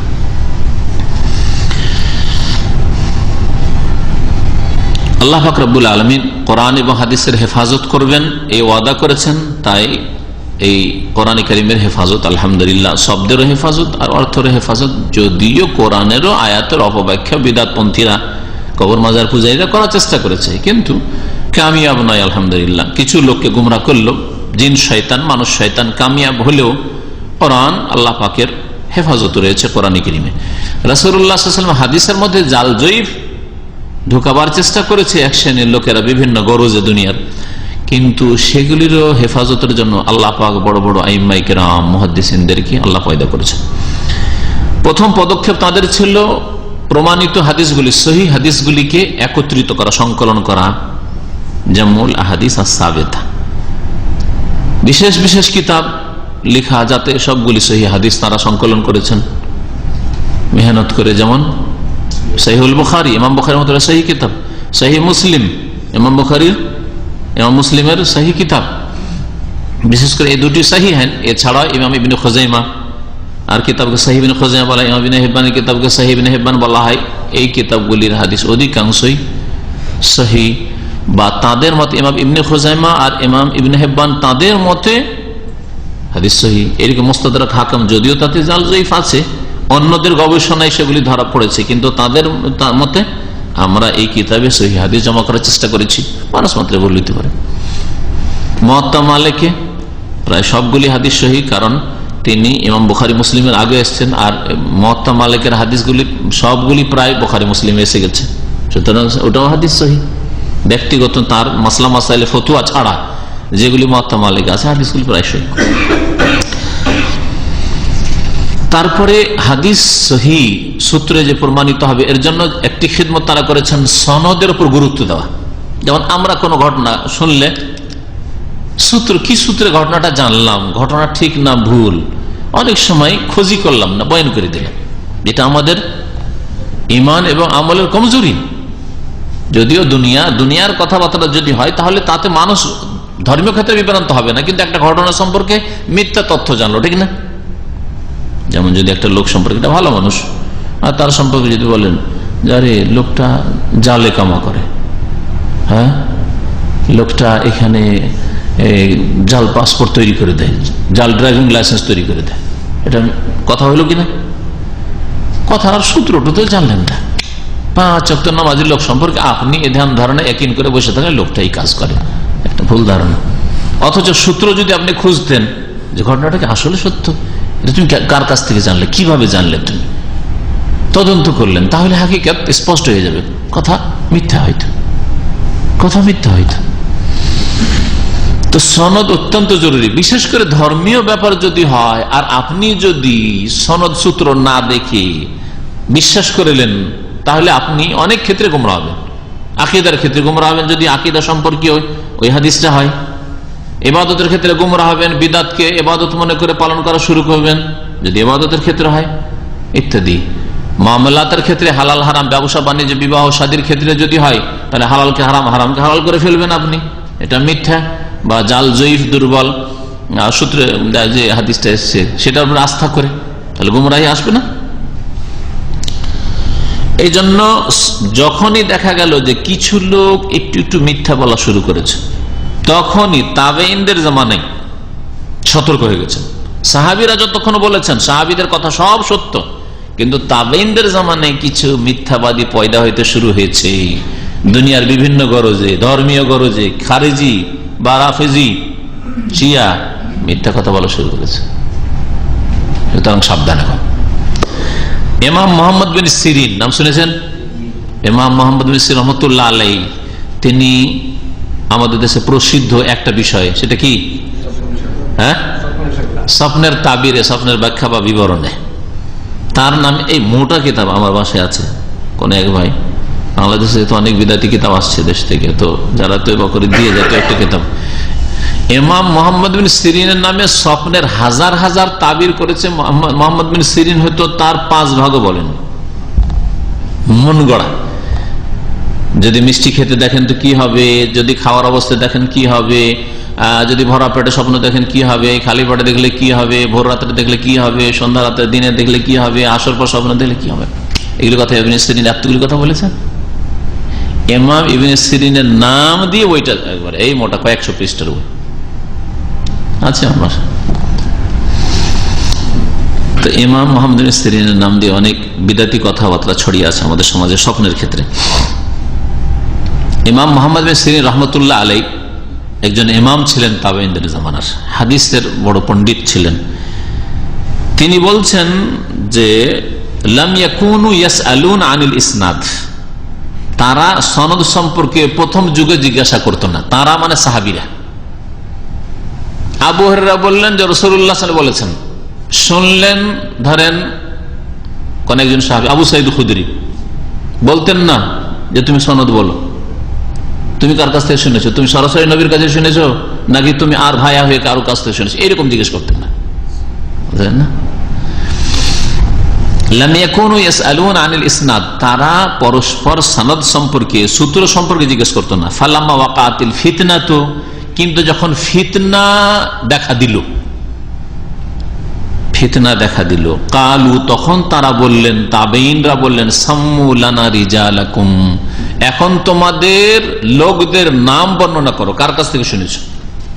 সাম্মু লানা রিজালাকুম, কোন একজন তাবেঈ বর্ণনা করছেন, হ্যাঁ তুমি বলো কার কাছ থেকে শুনেছো, তুমি তাবেঈ, তুমি সাহাবীর কাছ থেকে শুনেছো। সাহাবী হলে কোন সাহাবীর কাছ থেকে, আর কোথায় শুনেছো। তাতে অনেক সময় চোর ধরা পড়ে যেত। হয়তো বলছে অমুক সাহাবীর কাছ থেকে শুনেছি, কত বছর আগে, এত বছর আগে শুনেছি, অথবা অমুক শহরে শুনেছি। ওই সাহাবী অমুক শহরের কথা বলছে, অমুক শহরে যাননি, হয়তো বাসরা কুফার কথা বাসরা কুফায় যাননি ওই সাহাবী, মক্কা মদিনাতে তার ইন্তেকাল হয়ে গেছে, ধরা পড়ে গেল না চোর। অথবা বলছে অমুক বছরে শুনেছি, তারিখ দেখা গেল যে তার 5 বছর আগে ইন্তেকাল হয়ে গেছে, যার কথা বলছে যে অমুক সালে শুনেছি। বুঝতে পারলেন না? এখন যদি কেউ বলে যে আব্দুস সামাদের কাছে সোমবারে শুনেছি, হ্যাঁ শনিবারে মারা গেছে, আমাদের এক দিনী ভাই এখানে গত শনিবারে মারা গেছে, আর কেউ যে ঘটনাটা গত সোমবারে শুনেছি, আজকে মঙ্গলবার, তাহলে কি বলবেন ওকে? কাজ্জাব, মিথ্যুক। আরে তার 2 দিন আগে মারা গেছে, শুনলে কোথেকে তুমি? মরার 2 দিন পরে, ঠিক না? এইভাবে এই জাল জয়ীফ হাদিসের চোরদেরকে ধরা হয়েছে, যারা মিথ্যুক, ইচ্ছা করে মিথ্যা কথা বলত। ফালামা ওয়াকাতিল ফিতনাতে, যখন মুসলিম সমাজে ফিতনা ছড়িয়ে পড়লো, মানে ফিরকা, এক দল ছিলেন সাহাবাই কেরামরা, এক দলে ভাঙন ধরলো, একদিকে শিয়া রাফেজি পয়দা হইল, আর একদিকে খারেজি পয়দা হইল। এটা আলী রাদিয়াল্লাহু তাআলা আনহুর ওই সিফফিনের যুদ্ধের সাথে, মুআবিয়া রাদিয়াল্লাহু তাআলার সাথে যে যুদ্ধ হইল সিফফিনে, তখন থেকে এই ফিতনা শুরু হয়েছে। হ্যাঁ, সাহাবায়ে কেরামদের একটা যুগ ছিল, খলিফা রাশিদের শেষ জামানা আর তাবেঈনদের জামানা। ফালামা ওয়াকাতিল ফিতনা কালু, তখন তারা বলতে লাগলেন সাম্মুলানা রিজালাকুম, তোমাদের পুরুষদের নাম, তোমাদের বর্ণনা, রিজাল মানে এখানে বর্ণনাকারী, তোমাদের বর্ণনাকারীদের নাম বলো। ফায়ুনজারু ইলা আহলি সুন্নাহ, তারপরে নাম জিজ্ঞাসা করা হতো। যদি দেখা যেত যে আহলে সুন্নতের কারো নাম দিয়েছে, সুন্নতের অনুসারী তাবেঈ ছিলেন, ফায়ুখাযু হাদিসুহুম, তখন তার হাদিস নেওয়া হয়তো বা তাদের হাদিস নেওয়া হয়তো। ওয়ায়ুনজারু ইলা আহলিল বিদআহ, আর বেদাতীদের একদিকে দেখা হইতো যে যার নাম উল্লেখ করলো শিয়া তো নয়, রাফেজি তো নয়, খারেজি তো নয়, ফালা ইউখাযু হাদিসুহুম, তার হাদিস নেওয়া হইতো না।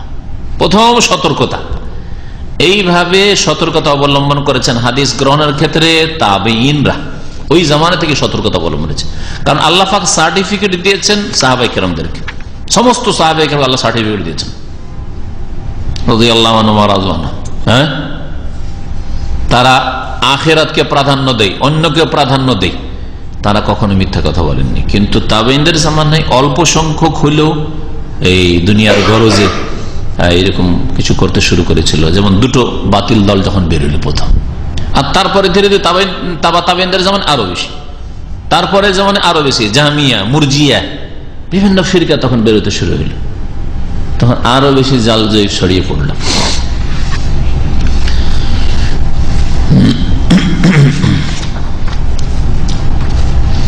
তাহলে বললাম যে হাদিস সংকলন করা, এই খেদমতের মাধ্যমে সহিহ হাদিস যখন সংকলন হলো, এগুলো সহিহ হাদিস। আর একটা হচ্ছে সনদের খোঁজ করা, সনদ যদি সহিহ হয় তাহলে নেব, না হলে নেব না। তৃতীয় যে খেদমতটা করে জাল জয়ীফকে চিহ্নিত করলেন আইম্মায়ে কেরামরা, তা হচ্ছে হাদিসের কায়দা কানুনের গোড়াপত্তন রাখা। হাদিসের কায়দা কানুন, উসুল হাদিস, মুস্তালাহুল হাদিস, এই ক্ষেত্রে সক্রিয় তারা খেদমত করা শুরু করলেন। আর যারা উসুল হাদিস সম্পর্কে পড়েছেন যে হাদিস সহিহ কাকে বলে, 5টি শর্ত যদি পায় তো সহিহ হবে, 5টি শর্তের একটি শর্তে, বিশেষ একটি শর্ত তামুজ্জব, ওটা যদি একটু হালকা হয় তাহলে হাসান হবে। আর যদি এই 5টি শর্তের একটি শর্ত না পাওয়া যায় তাহলে হাদিস জয়ীফ, জয়ীফ আর বিভিন্ন স্তরের ইত্যাদি, মারফু, মওকুফ হাদিস, হ্যাঁ, মুনকাতি হাদিস কাকে বলে ইত্যাদি, মুরসাল কাকে বলে, বিভিন্ন কায়দা কানুন তারা তৈরি করলেন যাতে করে হাদিসকে চিহ্নিত করা যায়। তখন হাদিসগুলো স্টাডি করার পর দেখতে হবে যে কোন কোন শ্রেণীর হাদিস ওইগুলো হচ্ছে, গ্রহণযোগ্য হাদিস নাকি প্রত্যাখ্যাত মারদুদ হাদিস। এই ক্ষেত্রে তারা প্রথম একটি জিনিস যেটা আবিষ্কার করলেন সেটা হচ্ছে ইতিহাসের সাবজেক্ট, ফান্নুত তারিখ, বর্ণনাকারীদের ইতিহাস, জীবনী। বর্ণনাকারীদের জীবনের মাধ্যমে বোঝা যাবে যে এই বর্ণনাকারী যদি সত্যবাদী হয়ে থাকে, নামাজি, ভালো মানুষ ছিলেন, ধার্মিক ছিলেন, হাদিস গ্রহণযোগ্য। শুধু এটা দিক না, আরেকটা দিক হচ্ছে স্মৃতিশক্তি, স্মৃতিশক্তি প্রখর, ভালো, মোটামুটি চলার মতো, তাহলে হাদিস সহিহ অথবা হাসান। কিন্তু কিছু লোক আছে ধার্মিক, ধর্মের দিক থেকে কোন রকমের আপত্তি নেই, স্মৃতিশক্তি দুর্বল, কথা বললে 10টা কথা বললে 5টাতে ভুল পাওয়া যায় না, এদের হাদিস জয়ীফ। আমল ভালো হইলেও স্মৃতিশক্তি দুর্বল। আবার কিছু লোক আছে যে স্মৃতিশক্তি ভালো কিন্তু ধর্মীয় দিক থেকে ভালো না। কখনো দেখা গেছে যে নেশা করেছে, কখনো দেখা গেছে যে মানুষের সাথে ব্যবসা বাণিজ্যে মিথ্যা কথা বলেছে, কখনো কিছু লোককে দেখা গেছে যে না রসুলের হাদিসে মিথ্যা বলেছে। তো এইগুলো ওদের জীবনের ইতিহাস আলোচনা করলে বোঝা যাবে। এই জন্য ইমাম সুফিয়ান সাউরি রহমতুল্লাহ আলাইহি বলছেন, লাম্মা ইস্তামালা রওয়াতুল কাযিবা, যখন বর্ণনাকারী হাদিসের কিছু লোকেরা মিথ্যা বলা শুরু করলো, ইস্তামালনা লাহু তারিখ, তখন তাদের জন্য আমরা ইতিহাস ব্যবহার করা শুরু করলাম। ইতিহাস ব্যবহার করা শুরু করলাম। ইতিহাসের মাধ্যমে আপনি কথা সত্য বলছেন না মিথ্যা বলছেন বোঝা যাবে। যেমন কোন লোক যদি বলে যে আমি শেখ মতিউর রহমানের 5 বছর দর্শে বসি, অথচ দামামে সে 2 বছর থেকেছে আর বাকি 3 বছর জিদ্দায় থেকেছে, কি বলবেন? এটা হলে তারিখ। ওর সৌদি আরবের ইতিহাস হচ্ছে 2 বছর দামামে থেকেছে, 5 বছর হলো সৌদি আরবে থেকেছে, কিন্তু 3 বছর জিদ্দায় থেকেছে বা মক্কা মদিনায় থেকেছে বা রিয়াজে থেকেছে। তাহলে কি করে 5 বছর? অনেকে এইরকম মিথ্যা কথা বলে থাকে। এখন কেউ যদি আপনাদের মধ্যে বলে যে শেখ নাসিরুদ্দিন আলবানী অথবা শেখ বিন বাজকে আমি দেখেছি সালাম মুসাফা করেছি, তো দেখা গেল যে আপনি থেকেছেন সৌদি আরবে কিন্তু কোনোদিন রিয়াজ যাননি। যদি এই ঘটনাটা জানা থাকে আর উনি দাম্মামে আসেননি আপনার এই থাকাকালে, ধরা পড়ে গেলেন তাহলে আপনি, ইত্যাদি। অথবা তার ইন্তেকালের পরে আপনি সৌদি আরবে এসছেন, তাহলে আপনার জীবনের মাধ্যমে ধরা পড়ে গেল আপনার মিথ্যা কথা। আর একটা সাবজেক্ট তার আবিষ্কার করলেন, সেটা হচ্ছে আল জারহ ওয়াত তাদিল। জারহ ওয়াত তাদিল মানে কোন ব্যক্তির জীবনের সমালোচনা, সমালোচনামূলক সাবজেক্ট। জারহ মানে আহত করা আর তাদিল মানে সোজা করা। যদি কোন ব্যক্তি সম্পর্কে দেখা যায় যে ওই লোকটির মধ্যে কোন রকমের সমালোচনামূলক কিছু দেখছি না, ইমানের সাথে সততার সাথে তার জীবনীটা স্টাডি করে, তাহলে তাদিল, এই লোকটা ভালো, সেকা, নির্ভরযোগ্য ব্যক্তি, তার হাদিস সহিহ।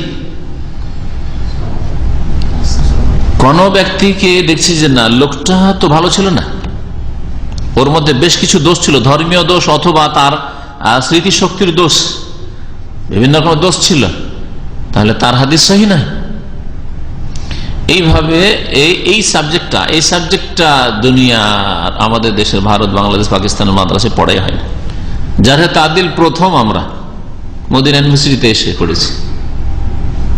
কোন হাদিসের বর্ণনাকারী কেমন, এই বর্ণনাকারীটা সহিহ না জয়ীফ, কোন সালে জন্ম, কোন সালে মারা গেছে, এবং তার সাথে ওর অবস্থা, ধর্মীয় অবস্থা কি, স্মৃতিশক্তির অবস্থা কি, এই সাবজেক্ট পড়াই হয় না। তাহলে কি করে সহিহ জয়ীফ বুঝবে আমাদের দেশে আলেম সমাজ? হয় ওই ক্লাস করে পড়তে হবে বিষয়টা, তাহলে বেশি ভালো হবে। আর না হলে ওই কিতাবগুলি, যেই কিতাবগুলিতে জারহে তাদিলের সাবজেক্ট নিয়ে আলোচনা করা, সেই কিতাবগুলি তাদেরকে স্টাডি করতে হবে, অধ্যয়ন করতে হবে। তাহলে দুটোর কোনোটাই না তাহলে কেমন করে জানবে? আমি দুইবার দাওরা পড়েছি দেশে, জারহে তাদিল কোন সাবজেক্টই শুনতাম, জারহে তাদিল কিতাব যখন জামে সালফে বানালাম, প্রথম একবার ফারেক হওয়ার পরে 2 বছর শিক্ষকতা করেছি, তারপরে জামে সালফের ছাত্র হইলাম। জামে সালফের বিশাল বড় মাদ্রাসা, সেখানে বিশাল লাইব্রেরি, এই এত বড়, এর চাইতে বড় হল লাইব্রেরি। ওখানে বসে প্রথম শখ হলো যে জারহে তাদিলের একটা কিতাব, নাম তো শুনেছি, একটা কিতাব পড়ি তো, তাকরিবুত তাহজিব প্রথম বের করলাম, হাফেজ বিন হাজার রহমাতুল্লাহ আলাইহি, ওই কিতাবটা পড়লাম। আচ্ছা, দেখলাম ওই কিতাবের ভূমিকা, 12 স্তরে ভাগ করেছেন বর্ণনাকারীদেরকে, 12 তাবাকাতে, পড়লাম। তখন ভূমিকাতে পড়লাম যে তাকরিবুত তাহজিব, আমার এই কিতাব একটি বড় কিতাব থেকে আমি সংক্ষিপ্ত করেছি, তার নাম হচ্ছে তাহজিবুত তাহজিব। তো তাহজিবুত তাহজিব কিতাব পড়া শখ হলো। তখন ওই কিতাব লাইব্রেরিতে আছে, দেখলাম 12 খণ্ডে কিতাব আছে, 12 খণ্ডে আছে।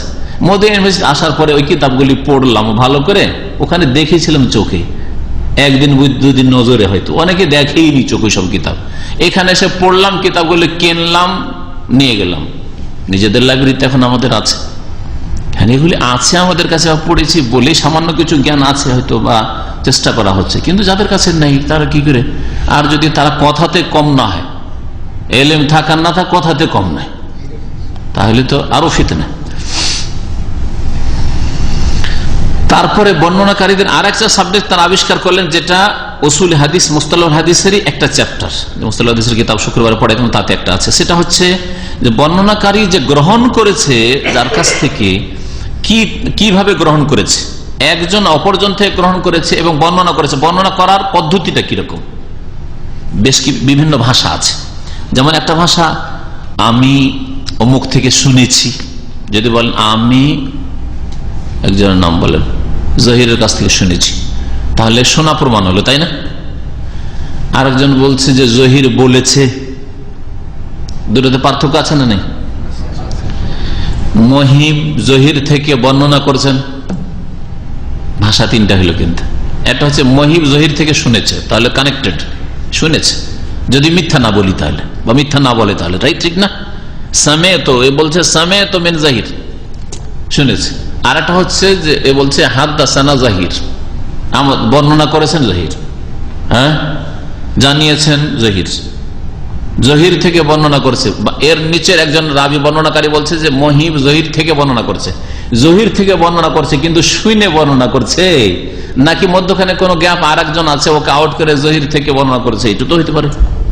দুটো তো পার্থক্য হলো, কিন্তু এটা হচ্ছে কাইফিয়াতুত তাহাম্মুল ওয়াল আদা, কেমন ভাবে হাদিসটা গ্রহণ করেছে। একটা হচ্ছে আন দি আন আনা, যেটাকে বলা হয় আন ফুলান আন ফুলান, অমুক অমুক থেকে, অমুক অমুক থেকে, আরে অমুক অমুক থেকে, কিন্তু মধ্যখানে গ্যাপ থাকতে পারে, হয়তো দুজনে দেখাই হয়নি, দুজনে ছাত্র শিক্ষকই নয় আসলে পরস্পরের, মধ্যখানে যে লোকটার গ্যাপ আছে ও হয়তো বড় মিথ্যুক, বড় স্মৃতি শক্তির জয়ীফ দুর্বল, আমলে দুর্বল, এবাদতে দুর্বল ইত্যাদি হইতে পারে, তখন হাদিস মারাত্মক জয়ীফ হয়ে যাবে। যেমন অবস্থা হবে ওই যে গ্যাপের, তেমন যে গ্যাপ দেওয়া হয়েছে ওই ব্যক্তির, তেমন ওই হাদিসের অবস্থা হবে। যদি মিথ্যুক হয় তাহলে হাদিস জাল, হ্যাঁ, আর যদি দুনিয়ার ক্ষেত্রে মিথ্যা, হাদিসে তো মিথ্যা বলেনি কিন্তু দুনিয়ার ক্ষেত্রে মিথ্যা বলেছে, হাদিস মাতরুক, হ্যাঁ, একেবারে জাইফ জিদ্দান। আজ দেখা যায় স্মৃতি শক্তির, ইবাদত বন্দী সব ঠিক ছিল, পরেশগারি ঠিক ছিল, কিন্তু তার স্মৃতিশক্তি দুর্বল ছিল, হাদিস জাইফ। কতটা স্মৃতিশক্তি দুর্বল ছিল সেটাও আবার অনুমান করার বিষয় রয়েছে, তা যাচাই করতে হবে তার বর্ণিত হাদিসগুলি থেকে, যে কতটা পার্সেন্টেজ ওলামারা এতটা মেহনত করেছেন, কতটা পার্সেন্টেজ তার ভুল হইত। 10টা কথা বললে কয়টা ভুল হয়? একটা লোক 10টা কথা বললে একটা ভুল হয়, আর একটা লোক 10টা কথা বলে 5টা ভুল হয়, আরেকজন 10টা কথা বলে 7টাই ভুল হয়। তাহলে সবগুলি একই রকম কি? নিশ্চয় না। বুঝতে পেরেছেন? এতগুলি এইভাবে মেহনত করেছেন। অনেক সময় বাহ্যিক পরেশগার লোক, কিন্তু স্মৃতিশক্তি দুর্বল, অনেকে ধোঁকা খেয়েছে। ইমাম মালিক রহমতুল্লাহ কোন একজন বর্ণনাকারী সম্পর্কে বলছেন যে গাররানি কাসরাতু জুলুসিহি ওয়া বুকাইহি ফিল মসজিদ, আমি ওর কাছ থেকে, লম্বা লম্বা দাড়ি ছিল, আর মসজিদে নববীতে বসে খুব কান্না করে দোয়া করতো, আর দীর্ঘক্ষণ ধরে দিনকে দিন সারা দিন ধরে বসে থাকতো মসজিদ নববীতে। এই দেখে আমি ধোঁকা খেয়েছিলাম, গাররানি আমাকে ধোঁকা দিয়ে দিয়েছিল, প্রতারিত হয়ে গেছিলাম। তারপরে তার থেকে হাদিস নিয়েছিলাম, পরে দেখলাম হাদিস জয়ীফ, অন্যদের কাছ থেকে তার সমর্থনই পাওয়া যায় না। তাইলে অনেক সময় ধার্মিকতা, পরেশগারি যথেষ্ট নয়। বাহ্যিক পরেশগারি, সকল সুরত সব ঠিক আছে, পাক্কা কবর মাজার পূজারি নাই, হ্যাঁ।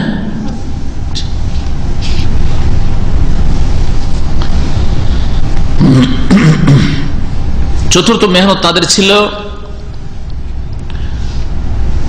যারা মিথ্যা হাদিস গড়ে তাদের সন্ধান করা, কোন কোন শহরে কে কে আছে। কুফাতে এতজন লোক, অমুক অমুক লোক আছে, এরা জাল হাদিস গড়ে। বাসরাতে এতজন আছে, মেসরে এতজন আছে, দামেশকে এতজন আছে, মদিনায় অমুক অমুক আছে ইত্যাদি। এইভাবে তল্লাশি চালানো, এই মেহনত তারা করেছেন। তাতাব্বুল কাযাবা, তো এইভাবে তারা দিনের খেদমত করেছেন। তারপরে আর দু একটা পদক্ষেপ বলে শেষ করে দিই। একটা হচ্ছে যে যারা হাদিস জাল গড়েছে তাদের ওপর বিভিন্ন লিখনি, অনেক কিতাব লেখা হয়েছে। ওই যুগ চলে গেছে, যতদিন ওই যুগটা ছিল, যে যুগে ওই মৃত্যুক লোকেরা বা দুর্বল লোকেরা ছিল তারা জানতো। তারা যদি এই কথাগুলি না লিখে যেত তাহলে তার 50-100 বছর পরের লোকেরা কি করে জানতো? 50-100 বছর পরে যদি জানতে না পারে তাহলে আমরা কি করে জানতাম? তা তো মুশকিল হয়ে যেত দিন শরীয়ত হাসিল করা। যার ফলে তারা কিতাব লিখে গেছেন যে অমুক যুগে অমুক অমুক নামে, বাবার নাম অমুক অমুক, অমুক বংশের এরা ছিল মিথ্যুক, এরা ছিল দুর্বল, এরা এই ছিল। অনেক কিতাব এ সম্পর্কে ওলামারা লিখেছেন।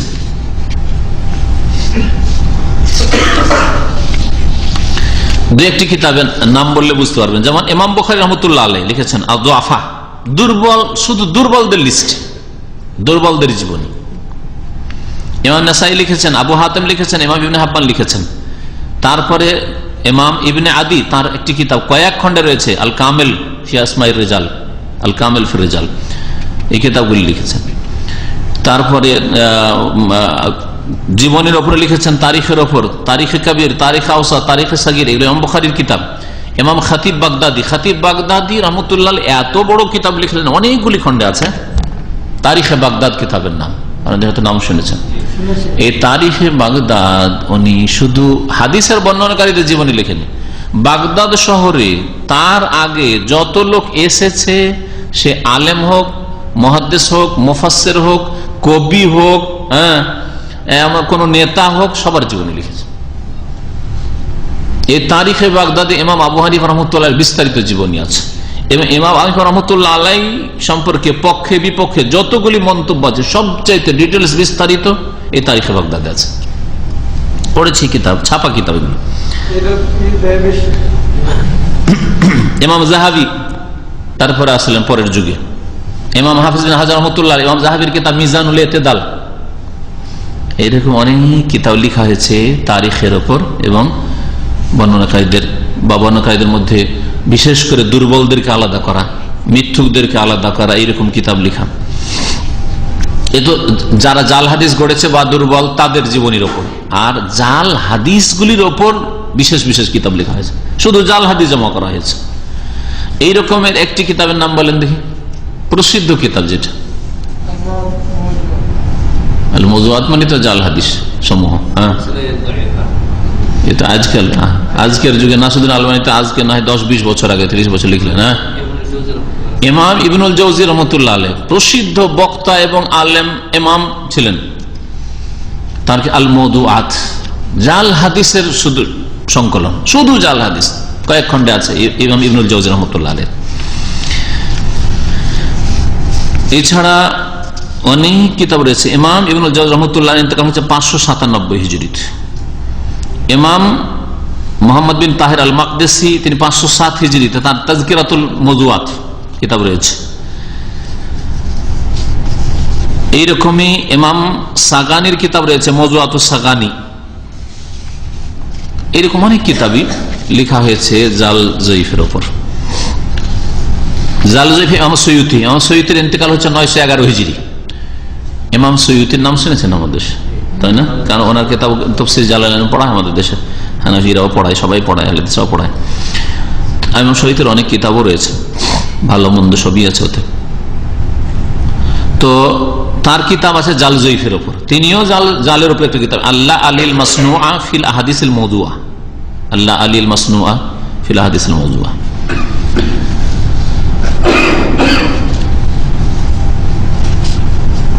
এইরকমই আরো কিতাব আছে, আল ফাওয়াইদুল মাজমুআ ইমাম সালেহির, মুহাম্মদ বিন ইউসুফ আলী আশ-শামি আস-সালেহি, শাম দেশের।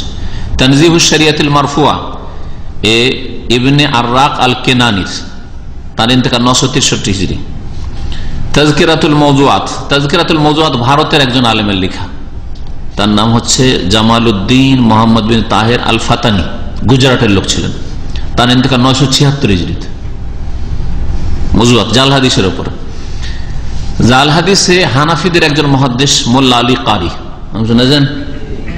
মোল্লা আলী কারি রহমতুল্লাহ, তার ইন্তেকাল 1014 হিজরি, 1014 হিজরিতে ইন্তেকাল। তার কিতাবের নাম হচ্ছে আল আসরারুল মারফুআ ফিল আখবারিল মওযুআ, শুধু মওযু হাদিস জমা করেছেন।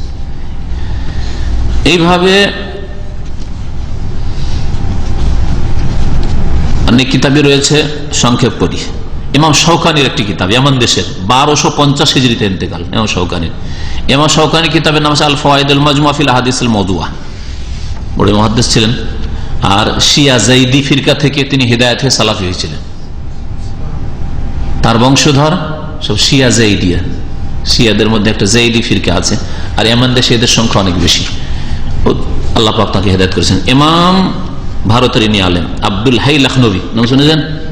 সারা বেকা পড়েছেন না মাদ্রাসায়? সারা বেকার যিনি ভাষ্য লিখেছেন, টিকার ভূমিকা, লম্বা ভূমিকা, তার নাম হচ্ছে আব্দুল হাই বিন আব্দুল হালিম লখনবী। তার ইন্তেকাল 1304, এখন কত চলছে?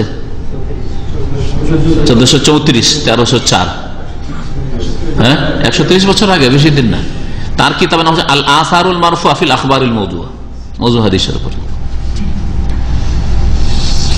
এছাড়া অনেকগুলি কিতাব আছে, সংক্ষেপ করে দিয়ে শেষ একটি কিতাবের নাম বলি, সেটা হচ্ছে সিলসিলাতুল আহাদিস যায়িফা ওয়াল মাউদুআ, শেখ মোহাম্মদ নাসিরউদ্দিন আলবানী রাহমাতুল্লাহ আলাইহ। তার কিতাব অনেকগুলি খণ্ডে রয়েছে। আর এই কিতাবটি আগের সমস্ত কিতাব থেকে যেহেতু উপকৃত হয়েছে, বা এই কিতাবের ইমাম শেখ নাসিরউদ্দিন আলবানী রাহমাতুল্লাহ আলাইহ আগের কিতাব থেকে উপকৃত হয়েছেন, এই জন্য আজকালকার আলেম সমাজের জন্য এটা বেশি সুবিধাজনক, আর এটা বেশি মানুষের কাছে লব্ধ, যার ফলে এর হাওয়ালা দেওয়া হয়। কিন্তু তার কথাগুলি কোনো নতুন নয়, আগের কিতাবগুলি থেকেই তিনি উপকৃত হয়েছেন।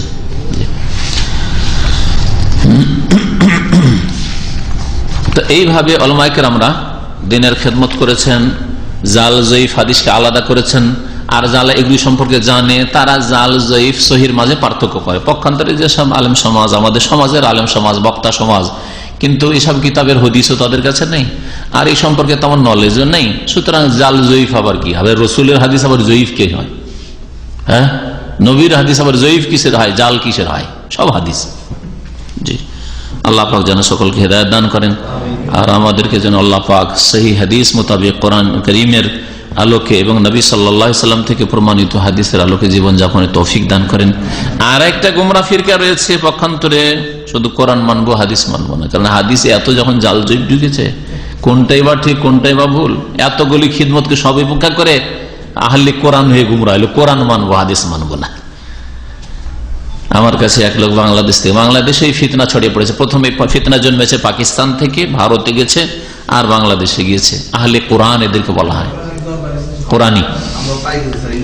তো আমাকে পাঠিয়েছে, আর তার উদ্দেশ্য হচ্ছে যে আমরা যেগুলি বলছি সবগুলি কোরআনে আছে। কোরআনে কোথায় 5 ওয়াক্ত নামাজের কথা আছে?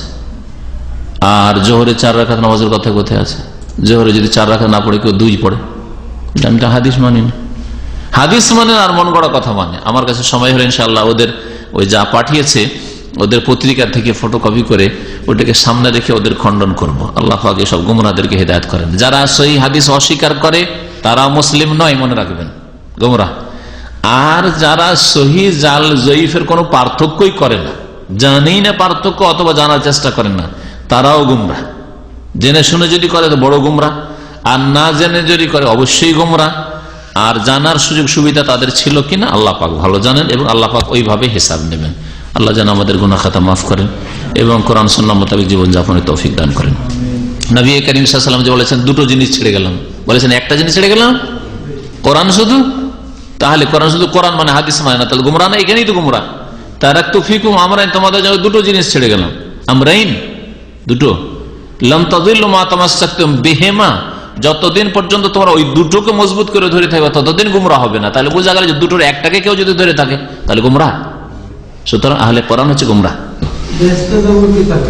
বেহেশতে যাওয়ার ফিকর কিতাব, মাসলা মাসাইলের কিতাব, হাদিসের কিতাব নয়, প্রথম কথা।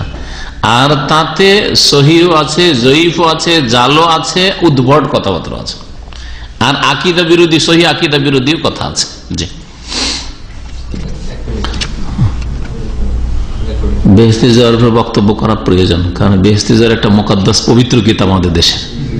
সুতরাং এর উপর কত খেদমত। আমার তো মনে হচ্ছে কাউকে যদি আল্লাহ 1000 বছর সময় দেয়, তবু দিনের খেদমত করে আর এই শিরক বিদআতের বিরুদ্ধে খেদমত করে শেষ হবে না, 1000 বছর দিলেও।